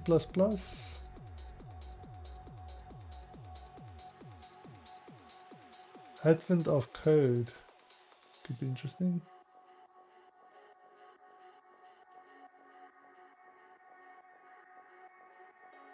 Do you guys have a preference? I feel bad for leaving you guys hanging, but ultimately I want to learn. That's the point. Let's do this one. Stun 1.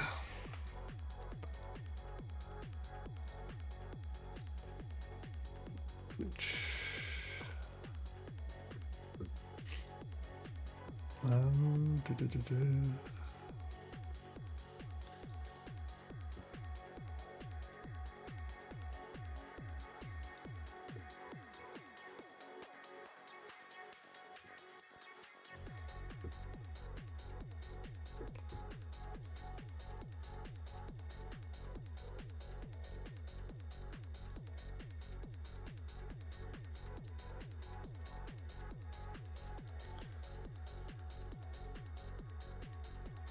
thank you very much, guys. Have a great evening, and yeah, awesome. Enjoy the weekend, and thank you very, very much for joining. I'll push it over to. We'll raid this guy. It looks like it's admin of code. Could be interesting. Thank you very much.